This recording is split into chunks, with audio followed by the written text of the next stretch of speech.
2. Welcome, ladies and gentlemen, to the 2022 and 3 Charlevoix sports season. First off, of course, we have our football season brought to you by Next Level Broadcasting, and we have our J. Arnold Paint and Cabinetry pregame show for you. Dennis, Charles, I'm excited for this first football game of the year. I don't know about you guys, but the weather is great as we look upon the field here. We ready for some football or what? Yeah, I don't think it gets any more exciting in Charlevoix than the start of the football season. The rich history that the Raiders have, going back for, 50 or 75 years, always makes this opening night a very special night for the community. Even though this is, not a home game, I still think that electricity finds its way back to Charlevoix here tonight. Well, talking about electricity, I tell you what, last year the Raiders had one heck of a season, going with an 8-1 record, making it 2 games into the playoffs. That's the farthest they've ever gone in history, and they certainly came out to play against East Jordan last year, winning 14-6. So what are we looking for this season, the Raiders playing against the East Jordan Red Devils? Well, I had a chance to talk to Coach Jess here just the last couple of days to ask him that very question, and he is extremely up on this team. He said the chemistry is great. He thinks the senior presence, the leadership, and he specifically identified the 2 senior captains this year, Starrett and Jack Herzog, who are going to lead the pack. You talk to any sports coach, and they really look towards senior leadership to get done what needs to get done. So he's really up on the chemistry of the team. He said they've got a good attitude. He's really happy and confident in his 2 senior captains that the team has identified. And I might mention also that he does 2 senior captains and he does 2 junior captains. The 2 junior captains are Landon Swanson and Henry Herzog. So those guys kind of are the heirs apparent, next year. Then they'll rise up, all things being equal, and take over those senior leadership spots. But he's really up on the team. He said this team has just put in the time in the weight room. He is so proud of the fact that they raised their average bench presses to 225 pounds per teammate. That's like 40 pounds more than they were doing last year. So these guys come into this game a lot more physically tough and present, and I think we're going to see that physical presence and toughness and muscle displayed here tonight. Well, ladies and gentlemen, we're certainly excited to see how much that buffness, I'll put a term on that, the buffness plays into tonight's game. But first, we want to get into a quick advertisement. First off, as I said, we are in our J. Arnold Painting and Cabinetry pregame show. And with J. Arnold, they were founded in 1994, and they've been an industry leader ever since, boasting an experienced staff that has seen and has painted almost everything. Home exteriors, interiors, fine trim, finish work. J. Arnold Painting is only one phone call away from getting you one step closer to completing your dream home. So call them at 231-547-0450 today.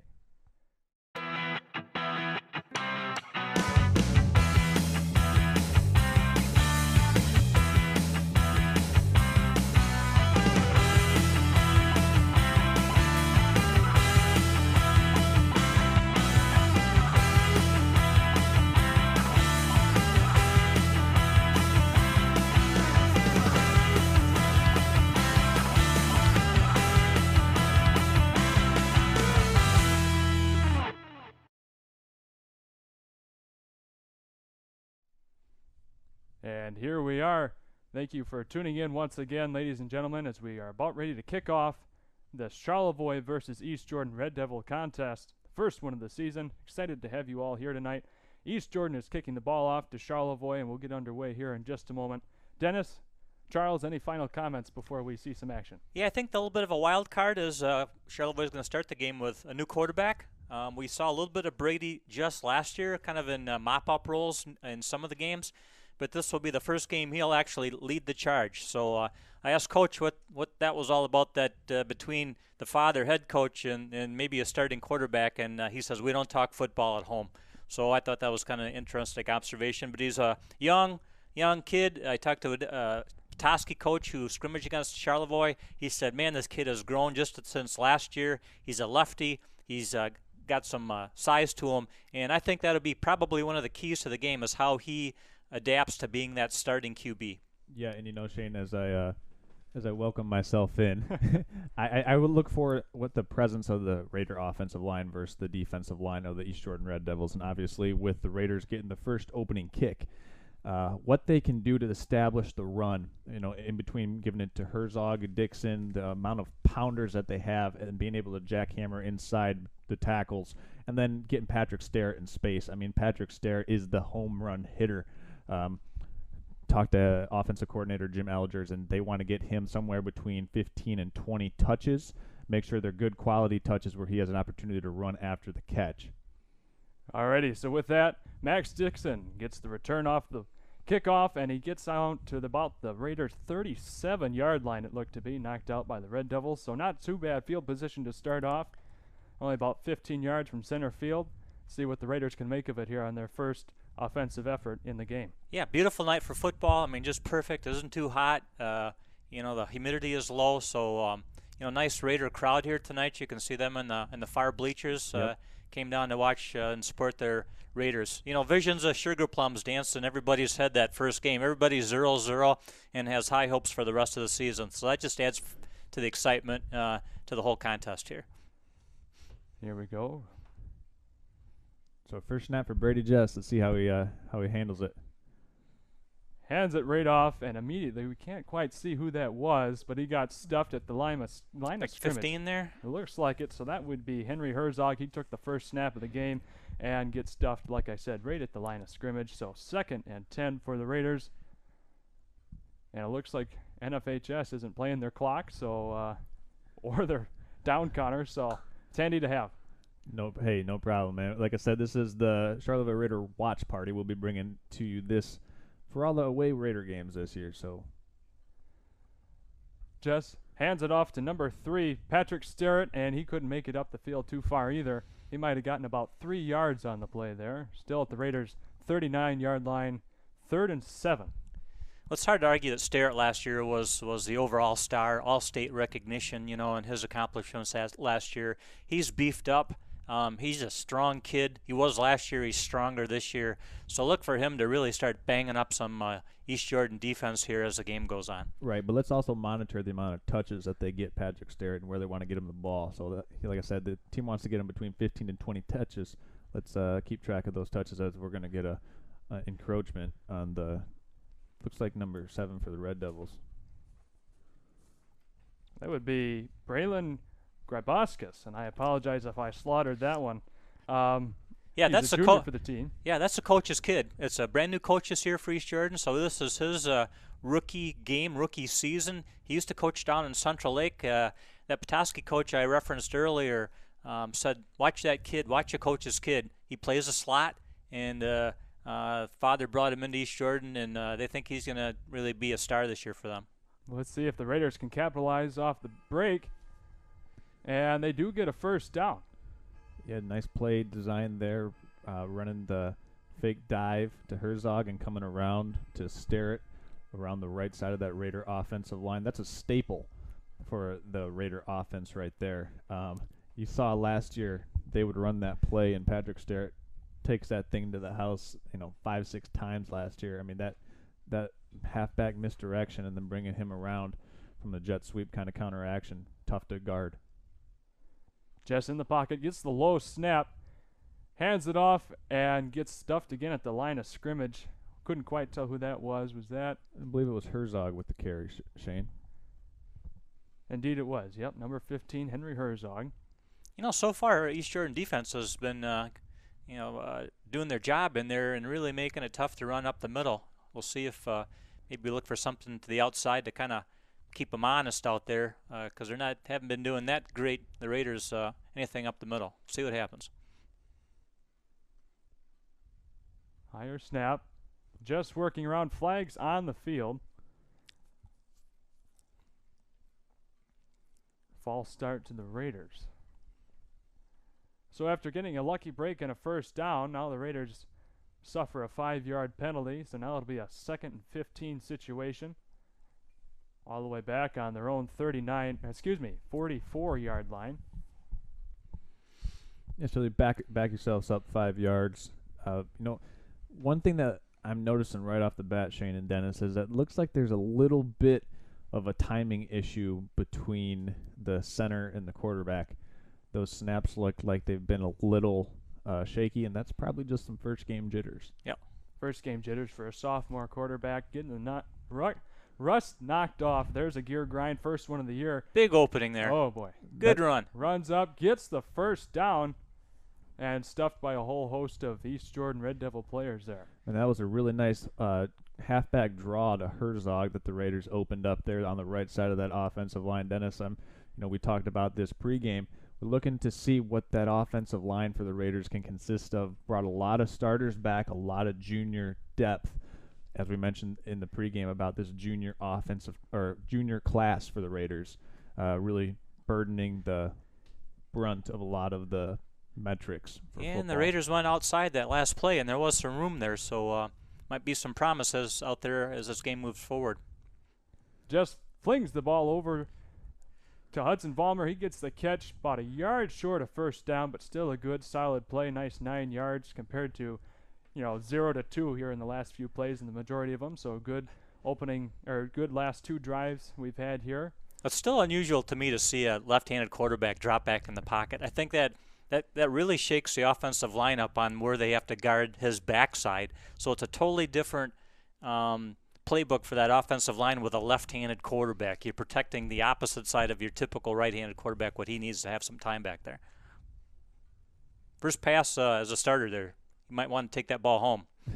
And he gets sacked about 3 yards behind the line of scrimmage now. Right, Raiders facing a 3rd and about 3 situation, looks like now. So I'd bet my next paycheck, which I don't have one anyway, but I think you're looking at Stared here on the outside, either right or left, and should be an easy 3 yards for him to pick up, but we'll see. I think Just probably is happy he just made a completion on his first pass attempt as a starting QB. I think I would be. I think that'd be kind of a load off his mind to know that he got one out there in the flat for a nice gain.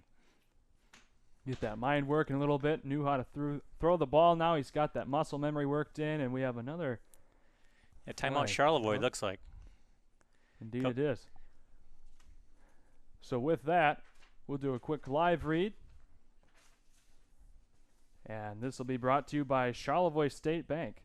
So Charlevoix State Bank is your only local community bank headquartered right here in Charlevoix County with branches in Charlevoix, Boyne City, East Jordan, Ellsworth, and Beaver Island.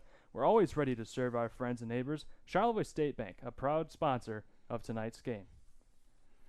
And with that, we'll continue right on to Fresh Coast Sliders. Located inside the back lot in Charlevoix is Fresh Coast Sliders. For hamburger sliders, it's the taste intersection of savory and gourmet. Offering a wide variety, Fresh Coast is something for everyone. Check them out at fcsliders.com, and then we'll meet you at Fresh Coast Sliders. And then also tonight, as we continue through the game, we've got a text-in line for anybody who's interested. For your professional seamless gutters text-in hotline, that's 231-350-9040, and that'll be for anyone who wants to recommend player of the game for tonight's game. They'll get a Culver's Butterburger basket at the end of tonight's game, so be sure to hit that hotline whenever you can. And now we're back into action here. Raiders, Brady Jess with a 3rd and 3 scenario. Hands it off to Herzog, and it doesn't look like he quite could make it. He's about a yard short. Be a 4th and 1 situation for the Raiders. What do we see here? I think you got to go for it. You're away, 1 yard to go. I'm going for it here, 4th and 1. So one thing that I've noticed right away is that obviously at the beginning of the game, both of these offensive and defensive lines are fresh. And I'd say right now they're playing each other pretty evenly in terms of the Raider offensive line getting a good push or the Red Devil defensive line getting a good push into the backfield as Brady just takes the snap, gives to Herzog, and he's met at the line of scrimmage. That's going to be close. The near side official looks like he's got a favorable spot for the Raiders, but the far side official looks like he's a little short. They might have to come out and bring the sticks to measure this one, and that's what the officials are going to do. It looks to the naked eye like the nose of the football is enough for the Raider first down. Yeah, it looked like they only had to get to the 30, and they're definitely there. So it's going to be, I think they got it there just by maybe a couple inches. But that ball rests, at least a quarter of it rests right on the 30-yard line. And judging by the spot, it looks like he's a tad short. Oh, close. He's down there with a microscope. And the first down by the... Got it. Wow. That had to have been close. When you see a ref get that close down to the football, you know, man, it was just a Charlevoix Raider whisker away from not making it. But not the case here, and they pick up the first down. I think the pain on the nose of the football was Yeah, all that crossed that line, that's for sure. Yeah. Got to like the confidence there for Coach Don Jess and the offensive coordinator Jim Elgers for giving it to Herzog. Herzog already with 6 carries on this opening possession. So really trying to get the run game established early. And, you know, let's see if they open it up here for Brady Jess on 1st and 10. Brady steps back, getting ready to fire. Fires it. Wide deep. open out there in the flat. And too far. Too far. Right out into the track. Yeah, it looked like if he broke to the end zone, he was kind of waiting for that a little bit. It was a little bit of a dead duck floating around up there. And if he would have made a beeline to the end zone, I think he had his man beat. Well, that was intended target there was Sterrett on the corner kind of fade route, and it was just kind of overthrown to the far side. You know, that's a tough route to throw from the opposite side of the field. The ball's in the air a long time. Right, so you're throwing that one into the far side of the field, so you really got to put a lot of mustard on it, and sometimes when you do that, it forces an overthrow. Yep. So still 2nd and 10. Raiders try again. Brady just receives the snap, hands it off to Henry Herzog. He finds a wide open hole and gets down to about the 15-yard line. Yeah, it looks about. Great run by Herzog there. Found that the Charlevoix offensive line did open up a nice hole there, and he hit that hole pretty quick. You know, I don't remember that speed being there last year watching him, but definitely he showed a Flash Gordon there as he picked up that first down. The thing to keep an eye on here, Shane and Dennis, is when the Raiders bring that motion of Patrick Sterrett behind the quarterback. That's an orbit motion, and every time they've done that, the middle linebackers for East Jordan have to pay attention to that, thus opening up those running lanes in the middle. As a good keep by Brady Jess there, he's going to take that one down inside the 5-yard line. Well, East Jordan bid on the fake there, if you notice there. They bid on the fake up the middle, and defense tried to fill that hole, and the ball was actually going around the outside. So excellent execution there, which there's a few pieces of laundry still laying around from the East Jordan Red Devils that they got completely faked out on that play. Raiders have about a 2nd and 6. About 6 yards to go here. Brady calls the orders, gets ready for the snap, gets the ball, hands it off to Patrick Sterrett. He breaks for it, gets about 4 yards on the play, and then gets taken down right about the 6-yard line. Well, you can tell who the workhorses are, at least so far in this first quarter. Every pretty much offensive play has something to do with Sterrett or Herzog. Both kind of different sorts of offensive players. Sterrett's kind of in your face and going to run you over, where Herzog apparently so far kind of relies on his speed and hitting that hole. Well, let's see what the Raiders want to do here on 3rd and 1.5, Shane. They go in just about the shotgun with Herzog to the left. And he ran right into the defenders there, couldn't get any extra yardage on the play. So then we've got about a 4th and, 2.5 feet? Not quite a full yard, I don't think. Yeah, I would say I'd say 4th and 1. Yeah, it's not much. And actually, it looks like they're going to give him a first down on that. So wow. he must have just got that one by the nose of the football once again. So 1st and goal for the Raiders, Shane. This has been an excellent opening possession for Charlevoix, as this is, I think, going on play number 16. Eating up a lot of clock, getting a lot of different plays in there, running, passing, some fakes, just getting some good experience for the young quarterback here as he marches down the field and is about ready to knock on the home door of the touchdown zone. And once again, Herzog, he gets in there, and it's a touchdown for the Raiders' first one of the season. Not a bad job between Herzog and Jess. I tell you what, Shane and Dennis, I'm really impressed by the Raider offensive line. I mean, opening up the holes, it's really been that center guard tackle combination on the right side of that Raider offensive line. If we can get those players and get those numbers and give those guys a proper shout out for their accomplishments on that drive, each time that the Raiders had wanted to go into that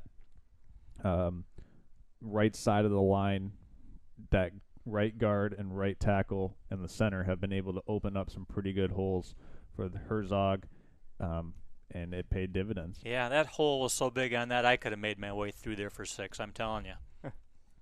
Put me in, coach. All right. You heard it from Dennis. He's ready to play some more football. Jess with the throw, and he gets it in. 2-point conversion. Vollmer. Nice. Wide open Vollmer. Didn't have anybody for about 3 yards around him. And with that, we'll have some more live reads from you here. First off, by Professional Seamless Gutters. You know, your home. Charlevoix State Bank was founded in 1994 to provide exceptional local service to our northern Michigan community.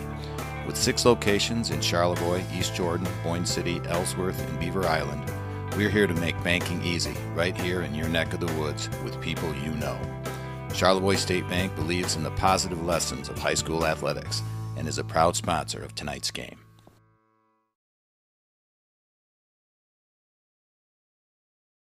Bartlett's Home Interiors is your hometown home furnishing store, serving northern Michigan since 1950. Your perfect fit is waiting for you here. Among our large selection of furniture, flooring, Serta mattresses, and Hunter Douglas window treatments, our experienced staff can help with the details that are important to you to transform your space. Come explore our 35,000 square foot showroom today or visit us at bartlettsHomeInteriors.com. Bartlett's Home Interiors, where you're always at home. M66 North, Charlevoix. And here we are. East Jordan's about ready to receive the ball after Charlevoix gets a nice 8 points up on the board. That was a great opening drive by Charlevoix. Possession, you know, Charles probably was 18 plays there altogether to score that. It was just, you know, I wouldn't say dominant, but just kind of like consistently, you know, making some yards, some short, some long. But I think Coach Jess has to be happy with his kid, the offensive line, and you know, namely Sterrett and Herzog there, who just was a consistent, nice, methodical drive down for the first score of the season. So with that, East Jordan gained about 20 yards there on their opening run, sitting right about their own 31-yard line. A little confusion between the players and the refs as we get ready to begin their opening drive of the season. And now it's the defense's turn to see what they can do for the Raiders.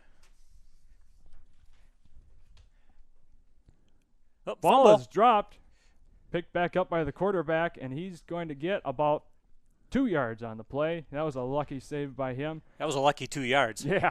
Yeah, that's Dawson Carey, the quarterback for the Red Devils, who just kind of had to make a play there after the snap kind of looked like it went over his head, or miscommunication, wasn't ready for that snap. But the Raiders will take it. Unfortunately, the quarterback Carey turned it into a gain of 2 yards. Yeah. So got to give him credit for just making the most of a blown play. The ball sat there on the ground for about 2 seconds, spinning around. Quarterback forgot he had dropped it there for a second. He was able to regain it, and here we go.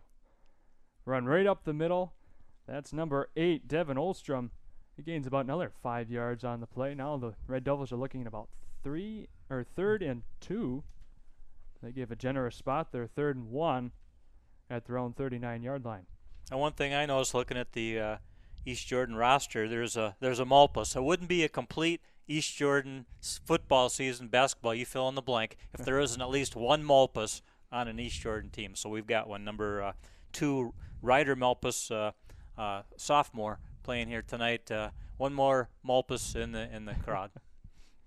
Raiders going to bring a blitz up the middle. East Jordan pitches it outside. Nice play call, caught the Raiders in a double A-gap blitz, and they're going to pick up a nice gain of yards there, about 16 yards on the play. Shane, what'd you see there? I saw one heck of a little flick that the Raiders never saw coming. That's what I saw. Well, that's the worst case scenario. You blitz up the middle, and the play call is outside. You put all your resources right in the wrong spot, and that was just kind of the luck of the draw there that East Jordan caught him on a blitz, and they were able to run around for a pretty nice pickup, probably, 15, 20 yards. So yeah, Raiders were left eating their grass. Yeah, I'd say they probably got about 8 yards on the carry. Oof.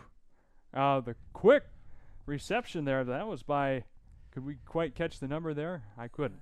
I can't see that either there. It's kind of hard to read there with that sun and on that black. Hard to pick up who exactly the players are for East Jordan. Charlevoix easier, but East Jordan a little more difficult. I want to hazard a guess that it was number 9, Corbin Russell, but nobody put that down on the record. That's about the best I could do, telling with the glare. So here we go, East Jordan getting ready again. Marching down the field, only a handful of plays to get about 40 yards, and a wide open pass. And that was caught, and he goes out of the screen view. Out of bounds at the 1, they're going to say, Shane. Okay, well, thank goodness you've got the audio feeding in, so you can hear that. Well, it looked like Charlevoix was playing a zone back there, and somehow, the East Jordan found a pretty empty spot, and the quarterback was able to get it to him for, looks like they're going to go in for a score here. So I don't know if that was a defensive lapse, Charles, or just they kind of caught him and loaded the zone up and kind of beat the coverage. So right up the middle, but getting stopped in the backfield. Wow. That was an amazing play by Landon Swanson. I mean, he read that perfectly and met Dawson Carey and pushed him back. Didn't let him get that half yard for the, obviously keeping the Red Devils out of the end zone for a couple more plays there, Shane. But, we alluded to Swanson as one of the junior captains, Dennis, you did in the pregame show. And look for guys like Swanson, Herzog, to make big plays on defense as well. Swanson's a beast. He's just a beast. He dug that guy right in like Swanson's K&D could, that's for sure. I like Stuffed that. him back. I like that, Shane. Shout out to Swanson K&D for their sponsorship of our broadcast, supporting of Raider and Next Level Broadcasting's coverage of Raider football as they stop the Red Devils again, Shane. So, I mean, you got to like what you're seeing here from this Raider defensive line. The front 7 of them is really kind of pinning their ears back here once they got down to the goal line and holding the Red Devils out. It'll be interesting to see if they can stop them here, what the play call decision for the Red Devils would be on 4th down if that comes to a point. Yeah, ball's on the half-yard line. They should be pretty easy put in, but it's not. As the Raiders brought 2 linebackers up the middle, the Red Devils tossed it outside once again for the touchdown. That was a nice play. That was by Braylon Graboskus. He got the Red Devils' first touchdown of the year. So we got an 8-6 game between Charlevoix and East Jordan. Once again, myself, Charles Strail, Shane Smith, Dennis Helverson hanging out here hosting the Raider watch party like we'll be doing for all Raider away games this year. And that was a pretty impressive response by the East Jordan Red Devils after Charlevoix went down on my unofficial count, a 16-play drive. And the Red Devils come back in, I'd say, 10 plays or less and punch in a touchdown. Now they're going for 2 to tie the game. They're going to flood left, and the pass is caught.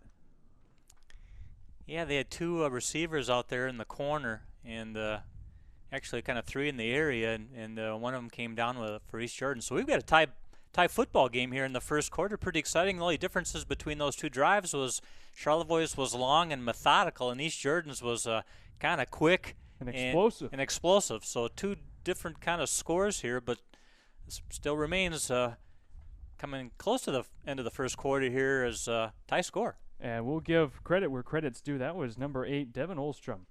For the Red Devils, he was able to snag that one in the back left corner. Tying the ball game up now.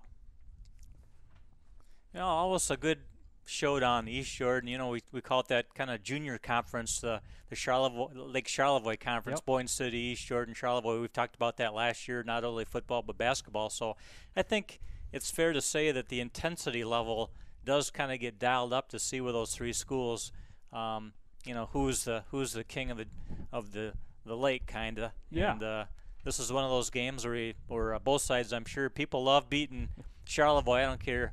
Boyne City, East Jordan, they just love beating Charlevoix. And so, again, that adds just a little more flavor to something like this. I mean, Boyne City, they're always called our arch rival in sports, but East Jordan, they can dial up the intensity just as good as anybody. Yep. Plenty of years they've done that, and it's always good to see a good, even-keeled contest, which we have here so far. That's right. Obviously, first quarter action, 8-8 to go, or 8-8 the score. We want to give a shout-out to Jake Claflin hitting us up on the Professional Seamless Gutters text-in line. Jake, wherever you're watching from, Jake says, "Keep rolling down the field, boys. I'm proud of all of you." That's from recent alumni Jake Claflin. So everybody who else is watching on the stream, text us at 231-350-9040. Let us know if you want to give someone a shout-out. Also vote for the Culver's player of the game using that text-in line. Yep, Jake Claflin was certainly a big presence on the field last year. Big shoes to be filled for sure. And so far, Charlevoix, they're trying to fill those shoes of all the seniors that have left. And we've made a touchdown so far in the opening quarter, so not a bad job to start as the Raiders get their ball down to about their own 30-yard line. Yeah, Max Dixon with a nice little run back there to give the Raiders not too bad a field position, about 29-yard line here. And wish that clock was a little functional. We kind of know what we got going here in the first half, but it can't be much. Right. I mean, much more. That first offensive possession for Charlotte, that must have chewed up quite a bit of clock. Yep. Here we go. Bress about ready to take the snap. Quick fire out to the side. That's Sterrett. Sterrett, he's running, and he gets about 14 on the play. Finally brought out of bounds at the 44-yard line. Plenty of yardage for another first down by the Raiders. Seeming to charge up the field once again. Brady got a couple passes off in his first round as quarterback this year, and now he's seeming a little bit more comfortable and a little bit better with the flow here on the snaps and the passes. They started him out with a quick little comeback hitch route for it was about an 8 to 10-yard route. He completed that one. And then they went on the far side of the field trying to throw a fade to Patrick Sterrett, and that one is just a really hard throw to complete as they hand off up the middle. Or Brady on the keeper. That's a nice read by Jess, and he picks up another 13 yards as I was kind of just going on my soapbox there, Shane and Dennis. But as I was saying, a good job of establishing the rhythm of the sophomore quarterback by the play caller for Charlevoix, Jim Alger. And right now the Raiders in a good rhythm. You can see that their play calling, their execution. Just if you're watching at home, pay attention to the blocks of their offensive line and how they combo and help each other out at the point of attack. Yeah, that was a great decision there by Jess, taking that ball, keeping it himself. And that was Patrick Sterrett there who got the reversal play, trying to catch the Red Devils sleeping, but they were all over that one. They're queuing on him immensely. Yeah, I think the scouting report, and obviously, neither team has been able to scout the other one because this is the first game, so they're relying a lot on what they saw last year out of Sterrett. And I think the key to Sterrett for any defense is you don't want to let him get much beyond that 5th or 6th step, because once he picks up ahead of steam, he's a tough bring down. So if you get him right at the line like the East Jordan Red Devils did this last time, I think that's when he's most vulnerable before he can kind of get up to that Mach 2. The long pass to a wide open. Well, we couldn't quite see. That was number Sterrett. 3, Sterrett again. Yep, there he is. That was a little bit of an underthrown ball by Brady Jess, but the defender was burnt badly by Patrick Sterrett on the play, and he's pumped up as he's heading over to the sideline. But sometimes when you get those passes that the wide receiver has to come back and the defensive back is trailing the play, the defender has no idea where the ball is. Yeah, his back was to the quarterback. He didn't have a clue where that ball was. Sterrett did. Now we've got about 12 yards to go to get down to the end zone. Raiders knocking on that door. Quarterback keep, and he couldn't get any more yardage than he did in the previous keep. So we're stuck with about a 2nd and 12 situation now. Yeah, he kind of tried that keeper again, like he was successful the last time around the left side here. And this time East Jordan was waiting for it and brought him back for probably about a 3-yard loss. So it makes it 2nd and about 13 for the Raiders.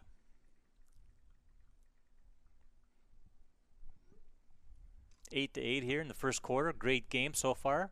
Nice to be broadcasting right into your living room or wherever you're at.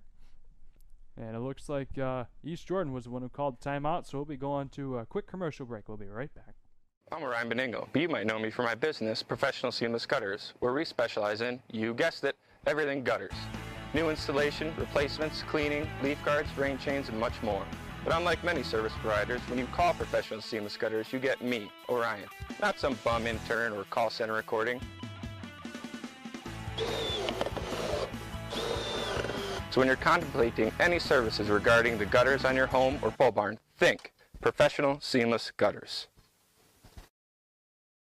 Vision Source and Gaylord Eye Care are proud to be offering their services to local communities across northern Michigan. With locations in Gaylord, Boyne City, Bel Air, and Sheboygan, they're committed to serving you and providing a trusted source of credentials and expertise. If you're struggling with anything vision related, then don't hesitate to schedule a consultation and meet their friendly and experienced staff for yourself.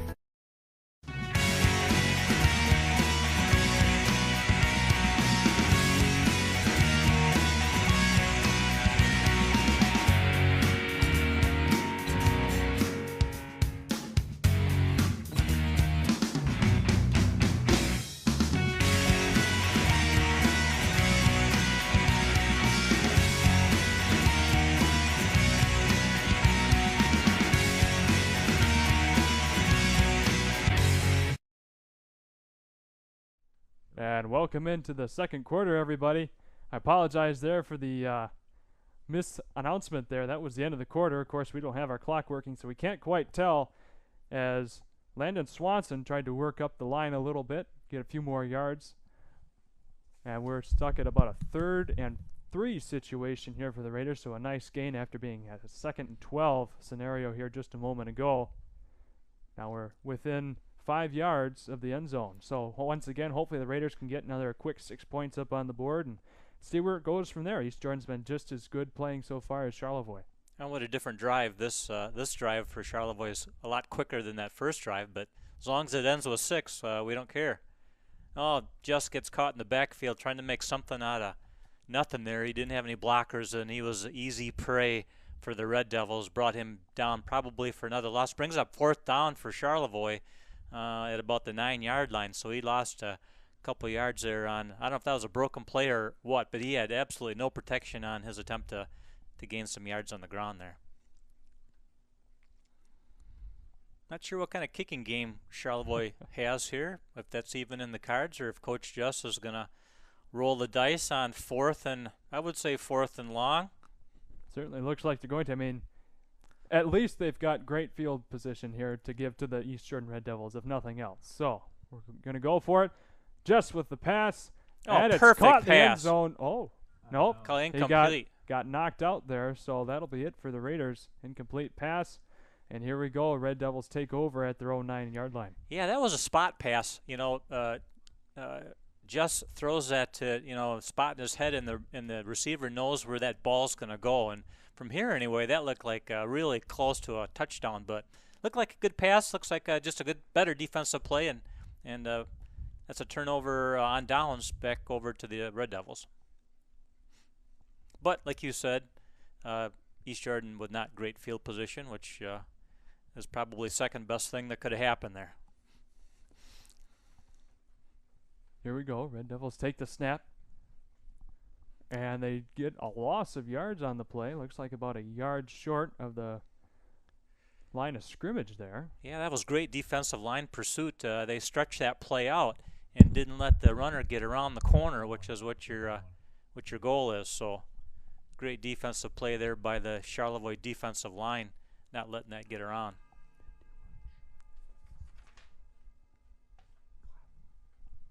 And that was Claflin who was able to bring him down there in the backfield. So let's see what East Jordan can cook up again. Is there a second and long situation? Yeah, looks like they lost 2 there, so that was a good play again. Handoff works up the middle. Not a whole lot of defenders until finally he gets brought down at the 20-yard line. So they'll get their first down. Yeah, East Jordan so far looking pretty good. There was an opening there right through the line, and they were able to exploit that for a 1st and 10. Looks like the ball's on their 20-yard line here, so nice play by East Jordan offense.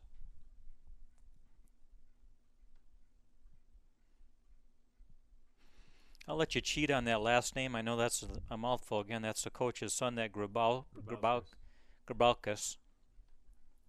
Whatever. We'll call him G.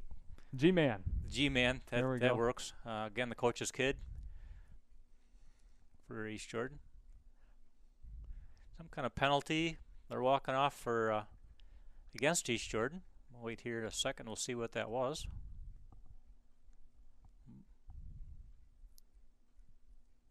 I didn't see what the call was. Did you guys? I just know they marched it back probably 5 yards. Yep, that was a 5-yard march back. Didn't see it either. Probably false start, but neither one of us saw it. Yeah, we're getting confirmation from our producer here, Charles. It was a false start call. That's an interesting Yeah, look at the people in the backfield there. Looks like a doggone school bus back there. Like a offset wishbone.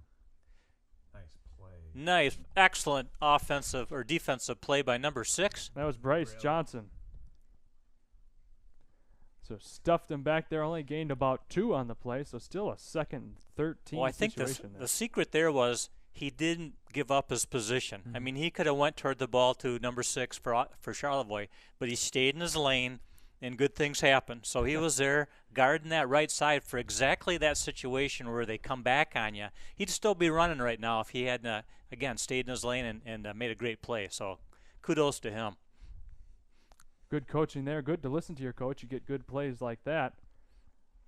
Nice screen. East Jordan working along about 6-8 yards there, a couple of yards short of their first down line at the 30. Gain of 12.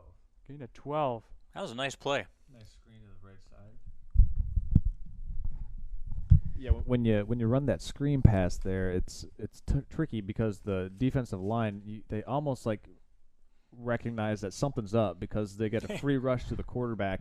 So as a defensive lineman, that's a really hard play to defend because it's like, oh, I'm going to go get the quarterback, and all of a sudden they slip the running back out, and it's a gain of 12 for a 3rd and 1.5 for the Red Devils.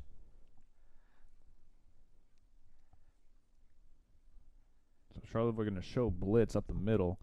Oh, and an East Jordan player move. There's a lot of movement there. That looked like a popcorn machine there. Everybody was moving around on both sides of the line. They'll see who they call this on. I don't even see a flag on the field, but there should be one. Looks like they marched it back. So East Jordan was kind of trying to go for the hard count there, and Charlevoix looked like they're bringing A-gap pressure, and the pressure caused the Red Devil right side of that offensive line to flinch. Obviously, you can do that as a defense because you can move around. So that'll back it up 3rd and 6 for the Red Devils.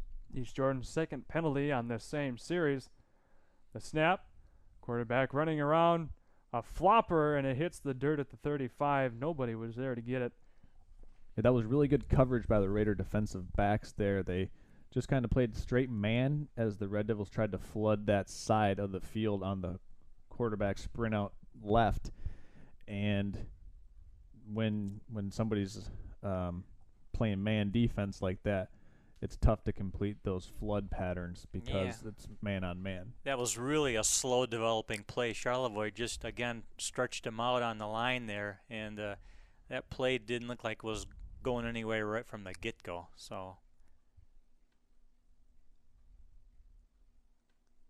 timeout East Jordan. This is a timeout this time. No end of the quarter, so we'll go back to another commercial break. We'll be right back.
And here we are, East Jordan on a 4th and long scenario.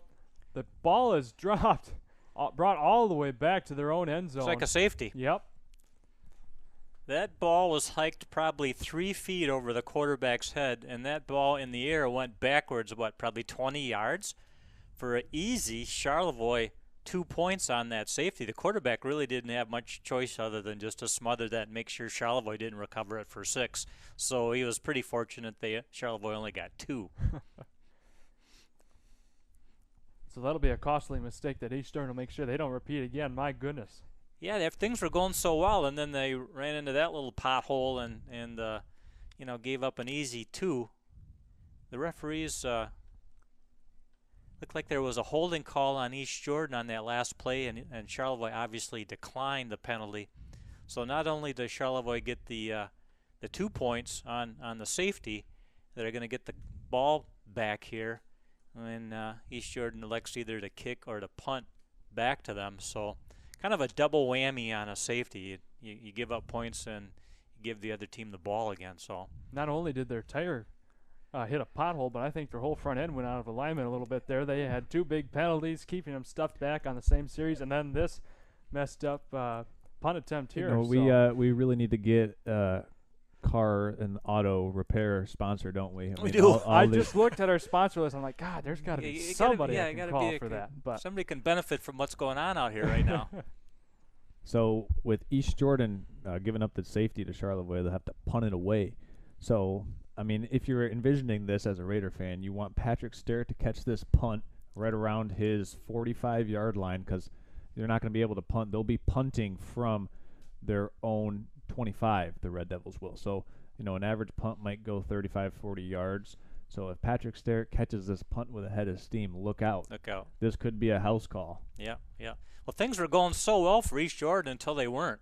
And that kind of play there, that safety and giving the ball back, obviously something that is a little deflating for any football team to be kind of kicked in the gut twice.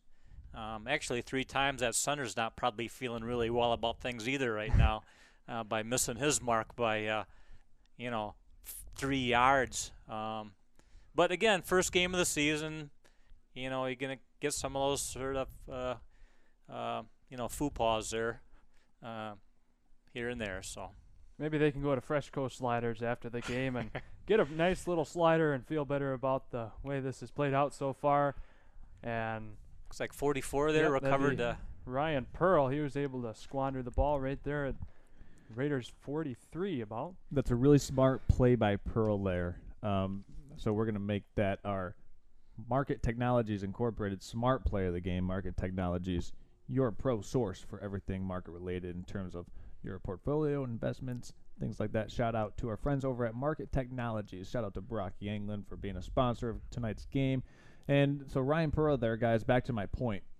The reason why he had to fall on that ball as quickly as possible, because unlike an actual punt, a punt off of a safety is a live ball, just like a kickoff is a live ball. So he had to fall on that quickly, or else the Red Devils could have recovered it and gained possession. As Brady just going to roll out left. Ooh, right through the hands of Sterrett. Couldn't grab onto that one. Yeah, it was close to an interception. A couple East Jordan players thought they might have had it there, but the ref waves it off. But he was open, and the ball was not where it needed to be to complete that catch. So Charlevoix awful lucky there that there wasn't a turnover right off their first drive, trying to take advantage of that safety. So that's probably the first poor throw that we've seen Brady really miss the target. Gotta like the aggressiveness of the Raiders as I'm grinding some gears here, Shane. As Brady stands in the shotgun, hands up the middle to Herzog. That's a nice running lane that left side of the offensive line opened up to get them into third and more manageable, right around to 3rd and 5. Yes, so many weapons so far on Charlevoix's team. You got Herzog, you got Sterrett, Vollmer kind of pops up when you least expect it to nail a pass. So those 3 guys right there could be a handful for any defense. So Brady's going to keep that one. Oh, and he breaks through and gets the first down. Boy, that was all him, wasn't it? Jeez. That was all him. And he's not that big a kid, really. But, man, he wanted that. Yeah, well, that motivation will drive you to do about anything. I tell you what, he took some big hits there and gained about 8 yards on the play. And what that play right there is going to open up is the next time Brady takes that pull read and doesn't hand off to Herzog, that's going to allow the pitch option for Sterrett, maybe in the second half, but look for that adjustment the Raiders can make to get that pitch to Sterrett as they come in off that option. What I like so far is the running backs, Sterrett and Herzog, they continue to churn with their legs. I mean, they just never give up. Those legs continue to move. That was another good example there. Kind of made a fair amount of yards on something that didn't look like it was going to do much. And same with Brady's run. Just the legs just kept on churning. Well, that's where that 40 pounds came from that we were talking about. The teams from weightlifting extra wide open down the seam. Broken up down there. Starrett had 2 defenders on him and just couldn't quite make the connection. But a good attempt there for sure from the All-Stater from last year. Well, that ball was in the air a long time. He was open for a second or two, but that ball was a little bit, in the stratosphere, and it allowed 2 defenders to kind of, get where they needed to be to make sure that long pass wasn't completed. Fellas, like I said earlier, throwing that ball from the far side hash to the far side of the field, that's a tough throw to make, and sometimes it's hard how to judge it. So Brady's gonna keep that one, and he's gonna be about 1.5 yards short of the first down. So another decision here for head coach Don Jess. 4th and 2 from the Red Devil 34. You think Dad is telling son, hey, don't be afraid to hand that thing off once in a while. We need you for the whole doggone football season. He's not been fearful of running that football so far and keeping it. Your quarterback has to show no fear, as Herzog's going to take that one right up the middle, gain of 10 yards on 4th and 2. Excellent hole opened up by the Raider offensive line. I mean, you can really see and get the sense that front 5 is starting to really get into a rhythm in terms of how they want to block. And now that they bring their tight end, their H-back in to help block as well. If they're getting into a rhythm and doing this good this early in the season, I can't wait to see what they bring on later, because I've heard a lot about how unstoppable they can be. And with that, Gaylord Eye Center, Vision Source and Gaylord Eye Center wants to keep you at the top of your game, just like the Raiders are so far. Trust your eyesight to the friendly and experienced staff at Gaylord Eye Center, with 4 locations in Blair, Boyne City, Sheboygan, and Gaylord. That's our friends at Gaylord Eye Center. Thank you for supporting us. And with that, we bring it right back. Herzog takes it up the middle again, gets to about the 20-yard line. Nice solid 5-yard gain there. And they're giving Herzog they're calling his number in the huddle quite a bit. Pretty impressive. And then again, as they start looking for Herzog, and then Starrett breaks one loose. So just a nice compliment there. They never know where they're coming at him from. Brady with the keeper. That's Herzog. Oh, sorry, I saw Herzog in for the Raider touchdown. Nice play. That was just like they drew it up during practice, man. That was just everybody doing their job, and Charlevoix picks up another 6 here in the first half. Yeah, the right side of that line, center, right guard combination block up to the second tier of the linebackers of the Red Devils, and Herzog just got that head of steam going. And once he got that head of steam going, there was no bringing him down. So Raiders will go for 2 to try to make this a 10-point game.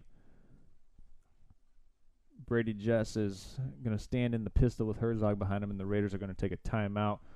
We're going to step aside, take a timeout with them, and we'll be right back after this. Small business owner, you learn to wear a lot of hats. The custodian hat, the IT hat, and well, the you should have called a professional hat. Auto Owners takes care of your business insurance, so you can take care of everything else. That's simple human sense. Ask Bingham Insurance Services in Charlevoix if auto owners make sense for you. Bartlett's Home Interiors is your hometown home furnishing store, serving Northern Michigan since 1950. Your perfect fit is waiting for you here. Among our large selection of furniture, flooring, Serta mattresses, and Hunter Douglas window treatments, our experienced staff can help with the details that are important to you to transform your space. Come explore our 35,000 square foot showroom today, or visit us at bartlettsHomeInteriors.com. Bartlett's Home Interiors, where you're always at home. M60. This November, the citizens of Charlevoix will have a choice to elect Dennis Halverson for mayor. On November 8th, choose leadership you can depend on. Vote Dennis Halverson. Paid for by committee to elect Dennis Halverson mayor.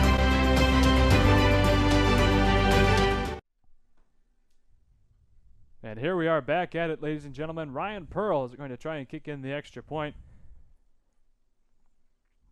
Booming kick from the ex-soccer player. That one would have been good from 40. Oh! Good to see a kicker on our team that Yeah, can really nail it in there. you don't see many kickers bumming around Division 4 like we've that. Got one, that's for sure. That was like Charles said. That had a 30-yarder written all over it. That was right down the pike.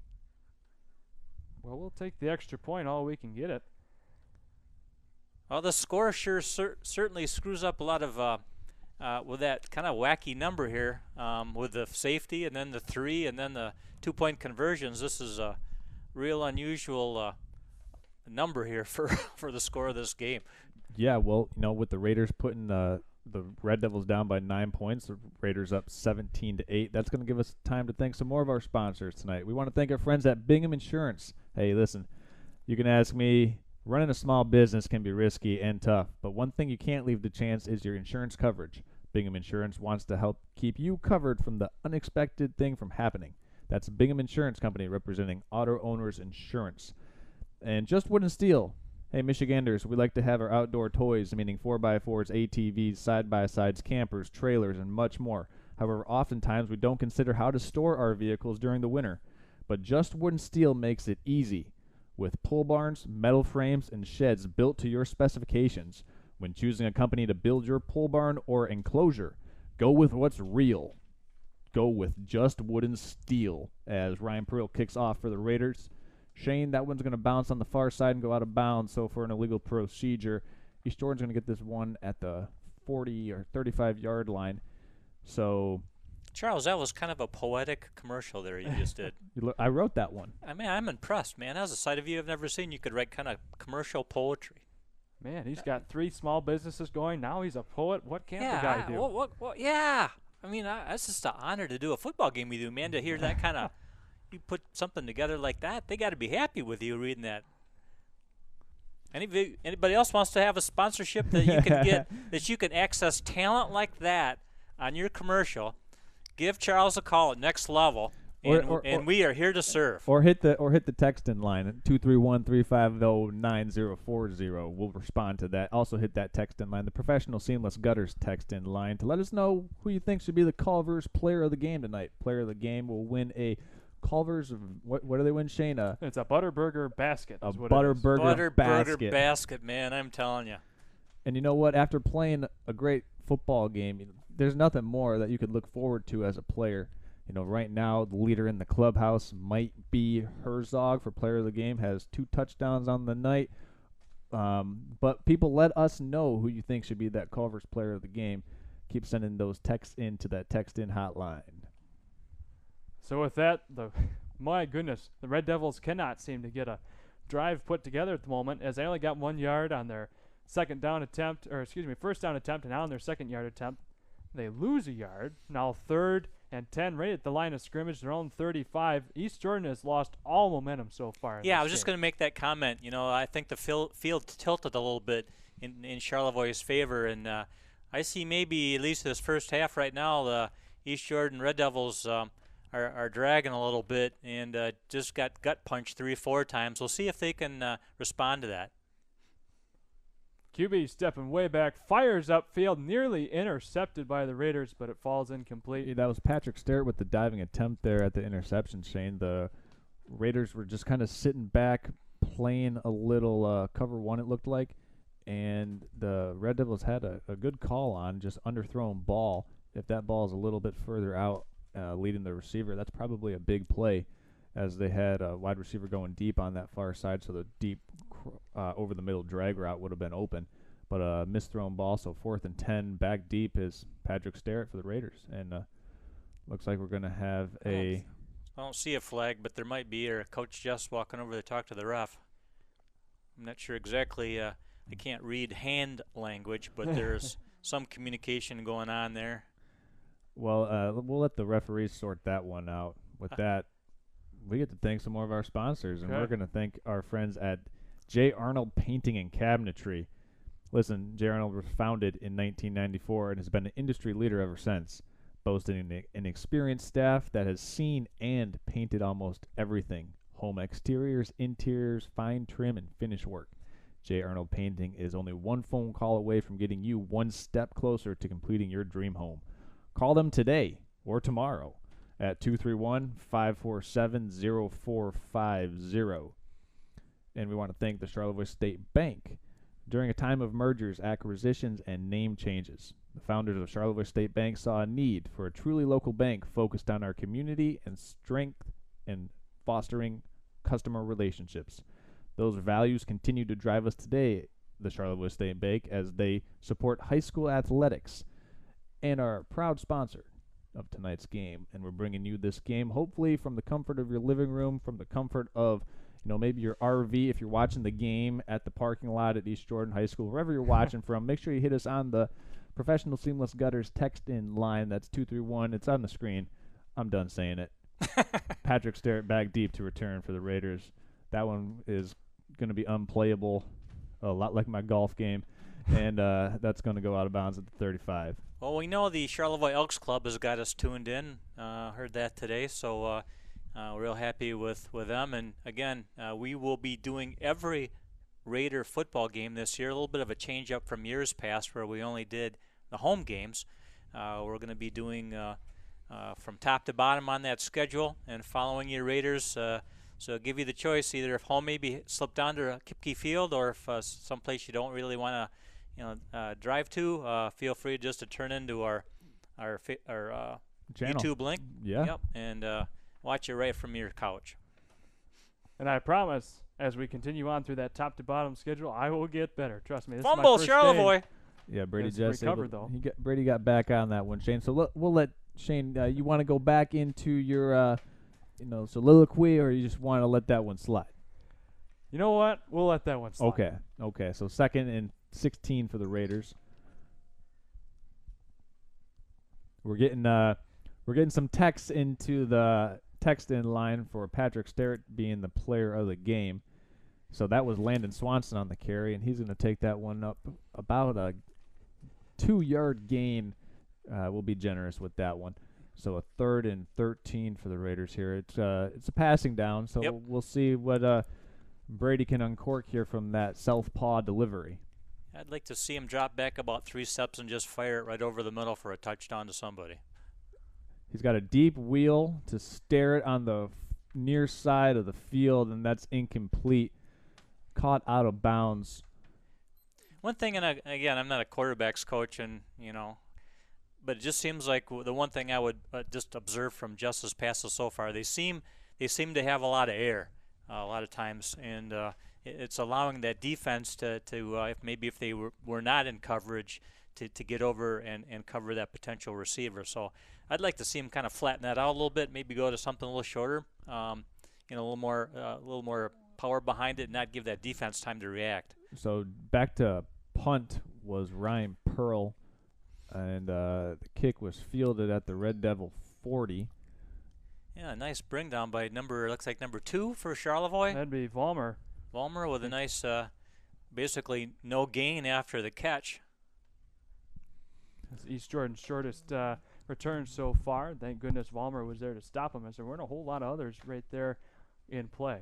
Yeah, so as the teams shuffle in their offense for the Red Devils and the defense for the Raiders, we want to make the point that, we didn't get a chance to mention it in the pregame show, but the Raider starters, offense and defense, each one of those players is only going to play about 75% of the game at most. So the players that play both ways, only going to see 75% of the game snaps total. So these Raider players are going to be relatively fresh in the second half of the game, as an excellent play was made right there by the Raiders. Number 44. 44 and 66 paired up there. So that's Trevor Streeter and Ryan Pearl to bring down the ball carrier for a loss of 1. We'll give those 2 a tackle for loss. They'll split the tackle, so we'll give them a half tackle, but a TFL for Streeter and Pearl. Yeah, a little shovel pass there didn't really amount to much due to excellent Charlevoix defense.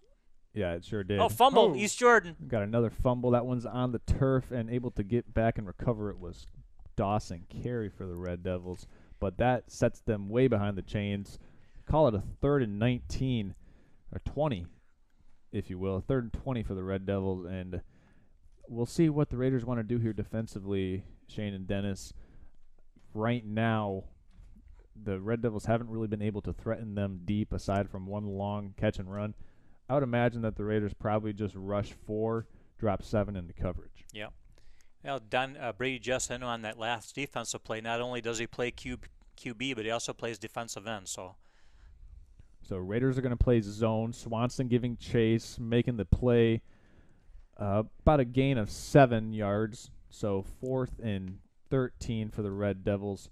and Charlevoix is going to take a timeout. We're going to take a timeout with you. We're going to hear from our friends at Professional Seamless Gutters, and we'll be back on the other side of this. This is Next Level Broadcasting.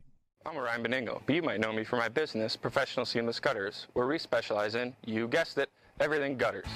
New installation, replacements, cleaning, leaf guards, rain chains, and much more.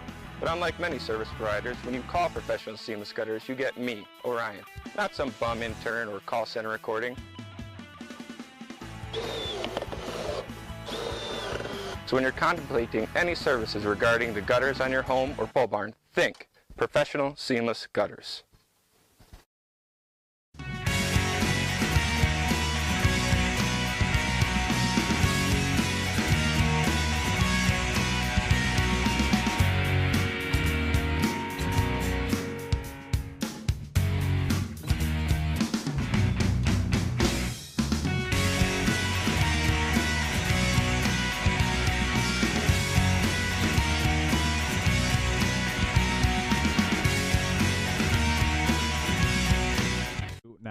And here we go. East Jordan with a runner up the field. That was a punt. Yeah, Sterrett's going to take that Yep. one on the near side. He's going to turn that up the corner, turn the corner over the 50, pushed out of bounds at the Red Devil 46. Shane is grinding some gears tonight. Shane is here on his knees saying, how can I confuse a punt with a pass? It's like, hey, man, it's okay. We're not getting paid for this, man. This is volunteer work. They can't fire you. Whoa, I don't know. We're getting close. I don't think Charles can fire you. I don't know. I got a contract. I was too busy watching Charles' good ad here played on the last round and didn't see what happened. All I saw was the ball flying in the air. Yeah. Oh, my God. Ladies and gentlemen, I apologize. Yes, okay. They forgive you. Holy cow. All right, so here we go. Brady just fires it up. Sterrett tried to get the one. He was open, grab, too. But he couldn't. Yeah, again, a little overthrow there by Brady Just. Yeah, and we're just to give our viewers an update, we are working under 2 minutes to go in the second quarter. We don't have a clock feature on tonight's broadcast, but just to give everyone a heads up, we're under 2 minutes right now. That's why head coach Don Jess took the time out there on the last change of possession, as we have Brady Jess in the pistol with Herzog behind him, trips to the bottom of the screen. Herzog rolling out up top, looking far side, sliding catch made. Are they going to give that to him or not? Incomplete. No, incomplete. It was intended for Owen Waha. And that was a funky throw. I liked the route and I liked the concept because you're putting trips into the near side of the field, basically running a one-on-one route on the far side as you sprint it out left, and you give your receiver an opportunity to win one-on-one. So we have a 3rd and 9 for the Raiders. Shotgun for Jess. He'll sprint out right or left once again, throwing over the middle. Oh, intercepted. Wow, what a snag by the right side linebacker for the Red Devils. Can we get a number on that, Shane? We're working on it. I believe that was Carey for the Red Devils. Dawson Carey, number 6. Number 6, yeah. That's what it is. Actually, number 8. Number 8 for the Red Devils made that. Devin Olstrom? Yeah. That was exactly what you didn't want to see happen there, closing in on the end of the first half, is to maybe give East Jordan a little bit of a spark. I mean, that was that was not good. Well, he had. I think what happened is just didn't see him sliding there in coverage because he had an open player there in the middle. So as Dawson Carey takes the snap, he'll drop back to pass. Oh, jeez! Threw it to a lineman as he was trying. They're going to flag him for that. And interesting, he didn't catch the ball. I think he wasn't quite sure if he should or not. He kind of was tossing that around like, should I latch onto this or would that be a penalty? Well, he didn't latch onto it, but it was still a penalty. So we'll see. We'll wait for Charles to make the interpretation of the rule here because he was not he wasn't downfield. I think he was within that 5 yards of the scrimmage line, but they still called him. Maybe an illegal touch? So I believe that we'll see here depending on how many yards they mark it off. So if it's a 5-yard penalty, that's going to be an illegal touch. So that'll bring up 2nd and 16. Like I said, Red Devils probably working under a 2-minute offense right here as they're going full spread, twin receivers to the top and to the bottom of the screen. and that's Carey in the shotgun. And coming off the edge was Brady Jess. Carey going to throw it downfield. Caught. Excellent throw into the seam of the Raider defense. Number 7 there for EJ. That's Braylon Grybuskus again. That's a nice throw and catch for the Red Devils as they're in hurry-up mode here, trying to get up to the line of scrimmage, get something set up. Let's see if they spike it here or if they want to run a play as the clock just starts to wind. Carey takes the snap, pressure from Jess off the edge, and Carey's going down, sacked in the backfield. That was huge for the defense. Sacked in the backfield by a couple of Raiders there. It was Brady Jess who brought the pressure off the near side corner. Got in there was Jack Herzog to finish him up. Also, believe James Dixon might have been in there as well. So that was a huge sack as the Red Devils are going to be forced to burn a timeout. With them burning a timeout, we're going to thank some more of our sponsors, and we want to thank our friends at Swanson K&D. Hey, when you think excavating in Charlevoix, there's only one name that comes to mind, and that's Swanson K&D, family-owned and operated since 1944. That outdates Dennis. Swanson K&T is your go-to contractors for all your excavating, road grading, paving, and in winter, your snow removal needs. So that's Swanson K&D in Charlevoix. And since we want to also thank our friends at Bartlett's Home Interiors. Hey, we're going way back here. Since 1950, the best selection of furniture, flooring, Serta mattresses, and Hunter Douglas window treatments has been at Bartlett's. Bartlett's Home Interiors is the name you can trust with the brands you need. See for yourself at their 35,000 square foot showroom in Charlevoix or online at bartlettsinhomeinteriors.com. Dawson Carey in the gun for the Raiders. He's backtracking. Brady Jess had his hands on him, and it looks like the Raiders got him in the backfield once again. Oh. That's 66 for the Raiders. So that's Trevor Streeter, who had his helmet taken off. Was it taken off, or did he take it off himself? It was taken off. Was it? Oh, Okay. it was ripped off by, that looks like number 60, Ben Reed for the East Jordan Red Devils. Well, they were shaking it up there, and and man, it only got worse as that little contact went on, and the flag quickly came out. So we'll see if who gets flagged for unsportsmanlike conduct, maybe even gets tossed here in this football game, depending on how serious the referee thinks that was. Right. I wouldn't speculate on it being that harsh of a penalty for an ejection. I don't think we're going to meet those type of standards or criteria for that. We'll see what the referees do once they huddle up here. It looks like they're marching down the field, so that is looking like the end of the half. Yep. So at the end of the half, Charlevoix Raiders up 17-8 over their county rival, the East Jordan Red Devils, as we're going to send it out to commercial break. When we come back from commercial break, we'll have our halftime show, a little bit of the first half analysis, some stats, and text us on the Professional Seamless Gutters text-in hotline. Who you think should win our player of the game tonight? Player of the game will win a Culver's and Charlevoix Butterburger Value Basket coupon. So text us in with your player of the game.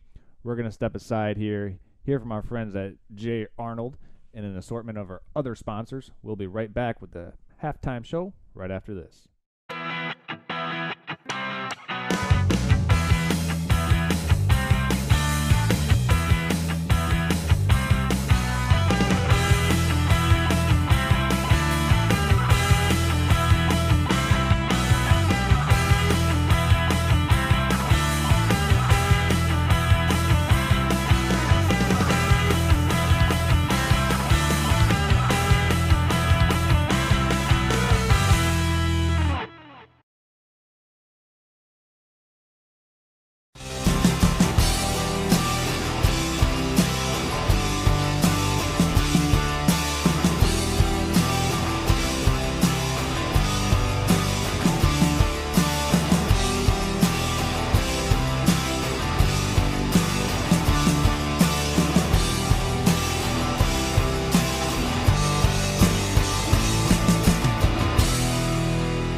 Charlevoix State Bank was founded in 1994 to provide exceptional local service to our northern Michigan community.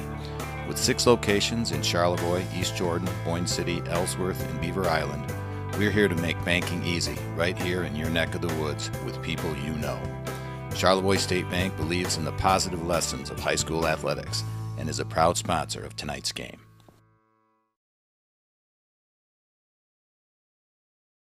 A lot of hats. The custodian hat, the IT hat, and well, you should have called a professional hat. Auto Owners takes care of your business insurance, so you can take care of everything else. That's simple human sense. Ask Bingham Insurance Services in Charlevoix if auto owners make sense for you. Bartlett's Home Interiors is your hometown home furnishing store, serving northern Michigan since 1950. Your perfect fit is waiting for you here. Among our large selection of furniture, flooring, Serta mattresses, and Hunter Douglas window treatments, our experienced staff can help with the details that are important to you to transform your space. Come explore our 35,000 square foot showroom today or visit us at bartlettshomeinteriors.com. Bartlett's Home Interiors, where you're always at home. M66 North, Charlevoix.